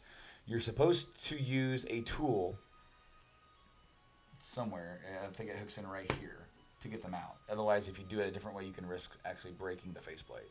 Right. When I got my Micro, there were plenty of nights where I would go to bed and lay down at 7:30 at night, right after we put Wyatt to bed, and lay in my bed like this. I'm laying there, and the screen's small, but I'm laying in bed, so You don't care. No, dude, and it just. I absolutely love it. Now, the original SP, actually the original SP, both models of the SP do not come with a headphone jack. No, they do You not. actually have to use like one of the ports up here. The X1. It's one of them, but yeah, because Is this one X, over here because it's your charging one, but it's also the X through point port that you use to plug into the PS or the GameCube. GameCube. So yeah, in order to use headphones, you had to get like a different adapter. And there's also another system that I don't have that plays Game Boy Advance games. Oh, that would be the DS. DS and DS Lite Yeah. both played because the DSi was actually the first one they had where they took that out. Yeah. How cool was it though? Because they didn't have to do that. No. You know, just like they did when they first released the Game Boy Advance. All the Game Boy Color games, bring them on in. With the DS, they went to a whole different format. That was like the future. You know, here's the new future of Nintendo handheld gaming. Nintendo DS with 2 screens, and you're just like, how can I look at both at the same time? Yeah. You know, but on the bottom it had for all those people who got into the Game Boy Advance, guess what? By this new system, you don't have to get rid of your games. Yep. And one of the reasons why I don't have the DS is because I have the SP, same. and then I have a 3DS, I have a new 3DS, which plays DS. 3DS, And new 3DS. and new 3DS, and then my SP plays everything Before that. So I Exactly. have all of them covered. Yes, and that is a downfall of the Micro. So just know that if you guys find a Micro, only Game Boy Advance games. Right. SP Original Advance plays Game Boy Color. And then, but if you do want to play Game Boy Advance games, any old DS or DS Lite will work. Don't get the DSi or the DSi XL. Those do not have the ports in there for the Game Boy Advance at all. Hello. Don't be dropping your system. dropping. Now, what they started doing for the Wii U is they started including Game Boy Advance games with the Virtual Console. Yes. And I ended up getting like the first Advance Wars, and I got a couple of free games through the Nintendo rewards program or whatever. So I got Advance Back in Wars. the day. Yeah, when you could actually just put your stuff in, and I got a couple of free games on there for that. It was just interesting, you know. Really cool that they included that because you can just play them on your TV or on your gamepad for the Wii U. But there's a few other ways that I actually forgot to bring it, but you can actually play your Game Boy games on your TV. Oh, yes. The Super Game Boy, which is a cartridge. I didn't bring it, unfortunately, but it is just a cartridge that goes in your Super Nintendo, and you can play your Game Boy games. Only Game Boy games. Right. No Game Boy Color here, folks. And so it was the first way, though, that you could actually play your Game Boy games in color, because you could actually customize the colors, and it actually had some presets, and some of the games that came out utilized a color set Right. for the Super Game Boy. So, also, the little funny thing about Metroid Fusion. One of my selling points was, if you buy this and you beat this game, and you beat Metroid Prime, you unlock the Metroid game. It didn't specify which one. So I ran out and got this day one and Metroid Prime day one. Beat them both. 100%, mind you. Plugged it in and thought, they're going to give me Super Metroid. They're going to give me Super Metroid. And I'm super excited. And they give me Metroid. And the original Metroid. And I was like, oh, all right, I'll play through it. Got to the first tunnel. And I was like, this blows. Like, I can play Super Metroid, which essentially, they're not, but they are. Pretty much the same game. It's better. But anyways, this random fun fact, I just thought of it. There's so many games, as you said, such a plethora for the library of the Game Boy Color, Game Boy Advance. There's one last way There's actually a few, but I'm just gonna you can do clone consoles, you can do Yeah. retro pies or retro Raspberry Pis, whatever you want. But as far as hardware for collectors, if you get the Game Boy Advance player for the GameCube, Yes. it will play Game Boy, Game Boy Color, and Game Boy Advance on your TV. Good luck finding one. They are available, but they're about $50 complete. Maybe have gone up. Yes, because and tell us why. What it is that's significant about being complete. The hardest part to find. Is the boot up disc. The boot up disc. You have to have a disc in the GameCube that tells it to boot up the player on the bottom. Now, multiple times at the woman that we loathe, she has had GameCubes with the Game Boy Advance player on the bottom for the original price of the cube. Boot up disc. No. She wants like $70 No. for. That woman. I really dislike doing business with her. She upcharges so much. And she also sit and argued with me about something. I lost the charger for something blew up. And I went in there to buy a new one. It was my last ditch effort. And I brought it in there and I was like, hey, I'm looking for a charger. Here's the charger. Here is the AC adapter. This is what I need. She's like, well, you have to bring the item in here. I said, no, this tells you all the specs. It has a tip on it. That's what I need. No. Why not? Because you'll be surprised at what works with what. I said, yeah, I can use a 100-watt one on this. But also in a week of charging it, it'll explode. Because it's only rated for 40 watts. Or whatever it was. You had a similar issue with a certain PS4 controller.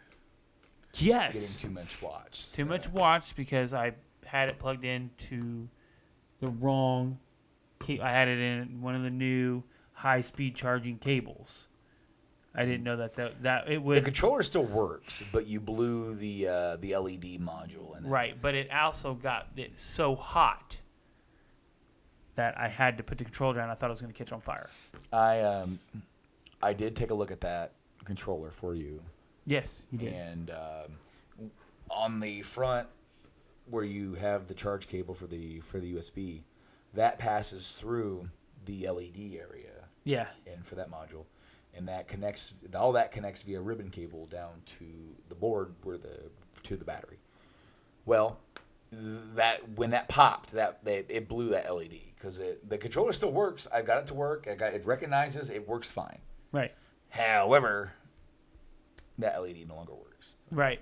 But when it popped, it was on my kitchen table. Or not my kitchen table, my kitchen countertop. Mm-hmm. And I reached over and grabbed it because it was charging. I don't know why I had it charging there. Probably the only available plug in the house at the time or downstairs. And I picked it up. And when I unplugged it and turned it on, pop. And the battery pack got super hot. And I literally threw it on the counter and I was like, nope, done. Luckily, I had another controller. But yes. I have a few stories about that certain woman that I guess we share it here. I don't care. We're about done here with this episode, but yeah, I went in there on the big day that we went out and bought a bunch of games, and I went home and tested them. It took me like all day, like the next day, testing them, and no, it was all night and then into the next morning. And the one one disc didn't work, and that was Xenogears on the PS1. And as I was looking at it, it had a chip in the side of the disc. So I took it back in, and I showed her, and she said, "I sell you this like this." Exact words. And I'm very lucky that you had caught something that I didn't catch. She almost didn't give me a receipt. Yes. And I almost was like, I was out of it at that point. Wasn't even thinking. And, well, I'm glad I did because then you could see that I bought something worth that much. It didn't even say what it was. It was a very archaic system. But she did not want to give me my money back. the reason why I know this is because she said, I know sell you this like this. I said, yeah, you did. I went home. Everything else I bought works, but this one, I feel that. And then she's like looking at it, sighing to herself, and she goes, I have another if we can switch out. And I said, that is fine as long as it works. Because I wanted the game. I bought the game. Right. You know, I didn't even get a good deal on it. I just bought it. I wanted Xenogears. I always wanted to play Xenogears. Right. So I wanted to buy the game. Okay, so then let's go forward here.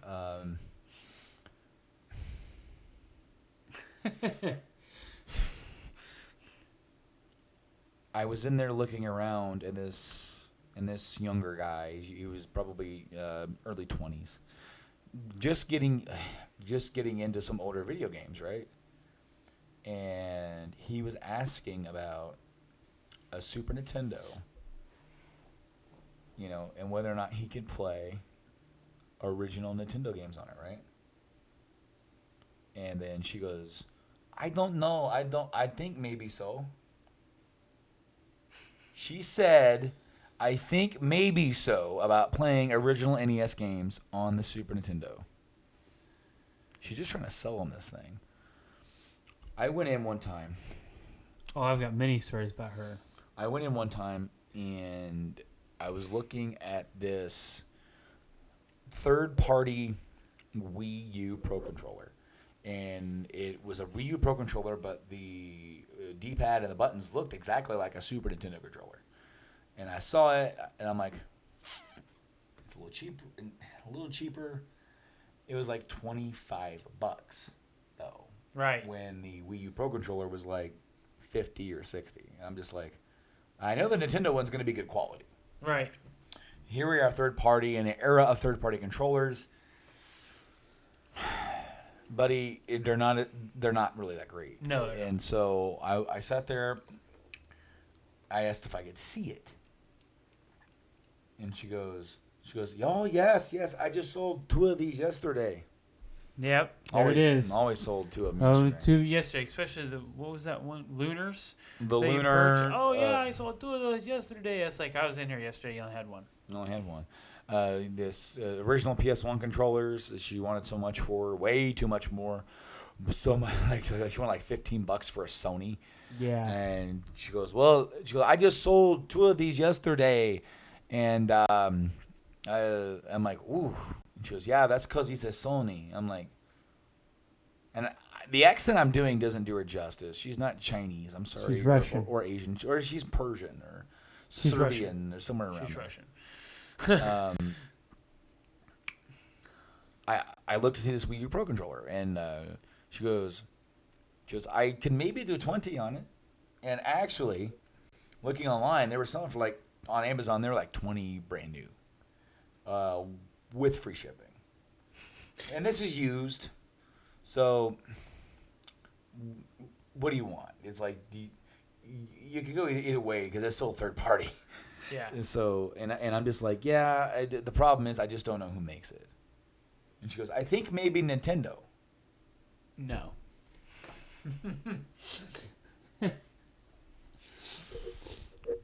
What? I'm sorry. There's that. There's this. What does that say on it? It says Nintendo. Is it branded into the body? Like it actually is molded? This one is. It's not on the SP. It's a sticker. It's not on here either. Well, no, it's not. It is a sticker, I guess, but it's like one of the really. Yeah, I mean, it's a good sticker. It's a good sticker. That's printed on the bottom. They always, when you buy a damn controller, it's imprinted into the plastic. It says Nintendo. Yep. It says Nintendo branded. If you look on the back, even if it doesn't have it on the front, it's on the back. Nintendo, Game Boy, not Pretendo, not Nintendo, not Game Boy. It is Nintendo. So, I told her, I'm like, I'm gonna think about it. I'm gonna finish. Like, I'll let this song finish. They're playing music, and then I'll make my decision. And then, thankfully, she was helping somebody else, and I sneaked away. A friend of ours told me a story about this same place. She went in with her boyfriend to go buy a copy of Donnie Darko. Yeah. On DVD. And apparently she looked all around. She went to Disc Replay. They didn't have it, surprisingly. And then so she went to some other places, and she ended up at Deal Zone. And she found a copy. You know, the woman helped her look through stuff and try to find a copy of the Donnie Darko. So she bought it and took it home, opened up the case, and it was a porno. So, a little fun fact about Little Miss Deal Zone lady. She doesn't actually check to see if the games are in there or anything. What was the last one I tried to play? Jade Empire. I tried to purchase from CD Land, which is owned by her. Yep. Empty. That was disappointing. But Metroid Prime 2, I had the same thing. It was in a protective case. In a plastic protective case that you lock. As in, like, no one can steal this now. Didn't even look to see if the game was there. I take that up there. It was Metroid Prime 2 Echoes. And it was not a bad price. I was surprised. I'm like, you know what? I'm buying this thing. Because actually, her husband, whoever the guy is that runs the other store. Fun fact, they're getting divorced. Hilarious. I've actually had some decent dealings with him. He's a really nice guy. He has wheeled and dealed with me on a few things. I've even thrown him out an offer, and he has accepted it. I cannot wheel and deal with her at all. I've even, like, buying the 2 Lunars, one of them wasn't completely complete. And I said, like whatever it was going to be the asking price, I said, how about 10 extra less for that one? And she would not budge. How are you doing, doggy? I know, I'm getting fired up. They took that video back, Donnie Darko. I bought this here the other day, and it was a porno. And she said, I didn't sell you that porno. I sold you the movie. She goes, no, you helped me find it. You took it. You rang it up. I took it home, opened it up, and it's a porno. The lady accused our friend of trying to pull a fast one on her. Yep. I refuse to buy from her. Like, I'll go to CD Land if that guy, like, now it's going to be that guy because I think he's going to take it over. Is he going to take that aspect? She's going to keep the other one? Yeah, but, yeah, the fucking, she doesn't check none of this stuff. Remember this? I had Soul Reaver. And at Disc Replay, they had not an original case. Yeah. So I went and bought Soul Reaver there. Because I didn't mind to have 2 copies of it, and I was going to sell it back to Disc Replay for most of my money anyways. So I went in there and got it. Brought it home. What had happened was that somebody stepped on the disc. I opened it up, and the disc fell apart. So I pulled all the stuff out of it. I pulled all the stuff that was important to me out of it because I have, obviously, you can get jewel cases anywhere. Yeah. I pulled all the stuff out that mattered. Brought the game back, brought it back with it shattered, and I was like, this is broken in pieces. This is how I got Final Fantasy Tactics. And she was like, oh yeah, somebody stepped on it. I was like, did you not check it? She goes, oh yeah, I check all games. The fuck if you do? So then, Joanna's with me, and she's like, well, I don't give you money back. You can pick out another game. And I was like, okay. So I walked over, I'm looking around. She hates giving you your money back. Final Fantasy Tactics, right there. Check it. I checked it, made sure everything was good, no major scratches. And I was like, I'll take this one. She's like, well, didn't have price on it. Well, that one $5 more. No, it's not. It's $10. That's what you're going to give it to me for. I'm going to walk out of here with it. You don't have a choice. You sold me a bad game. And she's like, no. And I said, no, it's $10. And she's like, well, maybe I can do it. It's $10. No, maybe about it. It's $10. You're going to sell me shit? So what's going to happen? Which $10 is what the asking price for that game really is. Mm-hmm. So I was happy with it, and I walked out. Yeah. I hate that woman. Do you remember when, and I know we're just dragging this podcast on at this point, but do you remember when we actually went into to CD Land, and there were other people in there running the place, and it was clean? It was clean, no nothing organized, and the guys were like, Like, they knew that everything was overpriced. They even stated to us that the prices here are ridiculous. And we are going to help them sell everything in this store. And me and you were like, cool. We start pulling stuff out. And he's like, well, how about this? Oh, they had Turtles. Hyperstone Heist yeah. on Genesis complete for like $100. It was like $100 and some. It was like $115. And he goes, I can sell it to you right now for like $95. And I'm like, maybe next week. He goes, it'll be here. Yeah. And when we went back, they were gone. They were gone. They kicked them out. And it was all cluttered again. Oh, yes. And it was sad because those guys were willing to get a deal. Like, I think I got one of my Zelda games there with them. And the only reason I bought it is because it was them, and they dropped the price down to a reasonable amount. Whereas, like, same price as Disc Replay. If you find anything for the same price as Disc Replay somewhere else, I'm buying it. Yeah. And I think they dropped it down like $5-10. I can't remember which one. I want to say it was the Metroid DS game, Hunters. Metroid Hunters. I think I was there with you. Yeah, you were. Well, that's the only time we ever went in there. They were there when we went in there. And God, man, I wish they would stay there. He dropped the price down to the selling price that you would normally pay for it. And I was like, I'm done. I'll do that. That's fine. Start that, that building of, trust, and everybody knows everybody, and they were gone, and we cried. I was upset. So, to close out this episode that we went on a big tangent rant towards the end, we're going to circle this back around. Do you have, out of all the games that we've talked about, Fusion. Metroid Fusion is your recommendation for the Game Boy Advance? Yes. I'm really surprised it's not on the top selling was. Super Mario Land 2. 6 golden coins is the one that I'm going to pick. I could easily. Yeah. Every game I brought, I could say it. Yes. That game is definitely worth. This is on the Game Boy. You can play it on the Game Boy, Game Boy Pocket, Game Boy Light, Game Boy Color, Game Boy Advance, SP. Not on the Micro or the DS. You can't play them for Micro. DS is on. But all the other ones, Super Game Boy, Game Boy Player, you can play it on your Retron 5. If it works. Yeah, if it works. Most people's do work, unfortunately. For you, I guess. Sad face. Yeah. Super Mario Land 2, 6 golden coins. Terrific game. Absolutely. With that being said, guys, thank you guys for joining us for this episode of the Game Addicts Podcast, episode 50. Cannot wait for 50 more to hit episode 1. Hundo.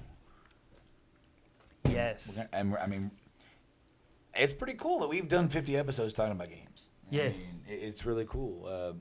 We can keep going as long as they keep making them, I guess. And then as long as... They're never going to stop at this point. Well, I mean, but it also... I like doing episodes like this where we just take a step back and we look at some of our memories and look at some of our old systems. And, of course, I want to do... we talked about doing the NES. We talked about doing N64. We've actually talked about redoing the PSP one. Yes, we need to redo a actual. Yeah, like with PSP. the whole episode's based on that because we did Yeah. some other stuff in that episode that wasn't PSP, but we talked about redoing that as well. And then of course you didn't have a PS3 for most of it, but like I talked about maybe bringing somebody on to do the PS3 one with me. But now I can. You definitely could do one. I played quite a bit of games when I bought mine. I mean, there's so many games. Of course, the game I just bought, 3D Dot Game Heroes, which I haven't even tried. I'm so excited to play that game. Right. But yeah, man, I guess I can kind of announce it. The reason why we did not do the NES, we were originally going to do the NES for this one. And I'm like, you know what? Let's hold off because this podcast is going to get featured. Yes. On podbean.com when... Like in the beginning of the year, I think it's like the week of June or January 8th. Whole week we're going to be on the homepage for featured podcasts and on the app. You download the Podbean app.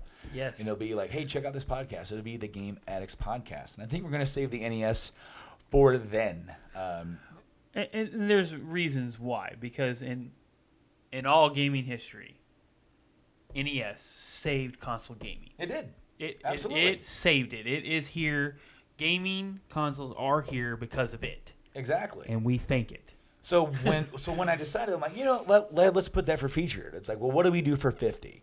And I started thinking back into my head. I'm like, well, what console could I do that I played a lot of back in the day that would easily translate over? I'm like, Game Boy. Yep. And I'm like, well, Game Boy. I'm like, let's screw it. Game Boy Family. Boom. Let's talk about the entire Game Boy family from original to the Micro. We don't have every single one. We were missing the Pocket. We're missing the original Advance. Right. One day I want to get the original Advance, and I want to mod it to have a backlit screen. Basically, you put a SP101 screen Inside of it. Inside of it, and it runs, and it has the screen of that and the clarity of that with the grips. With the grips. And you can also buy grips for the SP. A little bulky, but it is very comfortable. I have held it before, but it cost as much use as the damn SP, and I backed away because I was like, I can't justify that. Like $5-10 for this is $40 when I bought it. That's not bad. $10, $5, somewhere around there, $15 even. I got mine for $30. My SP101. They're going up as high as $60 now. Yep. And the Micro when I bought it, as I said, was $60. And now that's going back up because it was as high as $100. And which is funny because this was released as the Micro was released as a budget.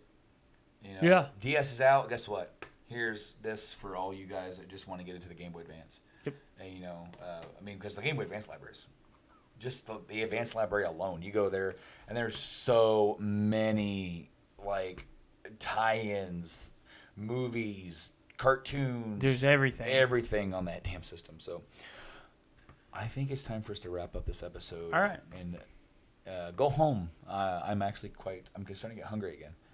I might have to go get me some Panda Express or something. We might get. What's that? That inlay. Inlay. Yeah, Inlay's pretty good. I love that. They just got something new at Panda, and I want to try it. So. But anyway, guys, thank you guys for checking out this episode of the Game Addicts Podcast. No matter where you did, if you're on Podbean, if you're on your podcast services, iTunes, we're on Stitcher Radio, we are on Google Play Music. Check us out there. Check us out on Game Addicts Podcast. Oh, wait, no. Game Addict. Yeah, GameAddictsPodcast.com. Did you forget? No, I almost said Game Addicts Podcast, but for some reason I thought I said GameAddicts.podbean. I'm like, no, we're GameAddictsPodcast.com. The website, you can go and you can check out all the episodes. You can check us out and you can on the audio everywhere as well. If you want to get the audio early, guys, up to a week early, you can check out the Journey to Comics Network Patreon, which we are an affiliate of and which I help run. And you can give us $1 and get this show up to a week early. It's pretty cool if you guys just want to get your podcast right when you can get them. And $1 a month really, it's going to go a long way to help us pay for our hosting. Yes. This month we have the entirety of the network's hosting paid for, and which is amazing. Have guys. a little bit left over, and so maybe we can start getting where both the network one and us we're all covered. And that's just less stress off of us because we do this for the love of doing it, just to talk, share our love of podcasting and gaming with you guys. So if you want to do that, that's awesome. If not, again, you don't have to because you can also go check us out on YouTube where we have a camera set up with no lights again. But it is bright. I mean, when you look at it, it's pretty bright. It's not too bad. You're pretty dark in the corner, though. A little bit. I'm just going to hide over here in my dark little place over here. You Johnny Darko? I'm not the porno version that she got for damn sure. If you want to check us out online, we're on Facebook, Game Addicts Podcast, Twitter, Game Addicts Play. We're on Instagram where we try to post videos of the games we play and of some of the stuff. In fact, you know what I'm going to do? You know what I'm going to do? Before you leave, yes. I'm just going to take a picture right now of all of this. Well, stuff. not right now. How about No, right now. You're going to do it live. Live, right here Do you want mine? On the podcast. And put yours here. Get your water out of the way. What's wrong with my water?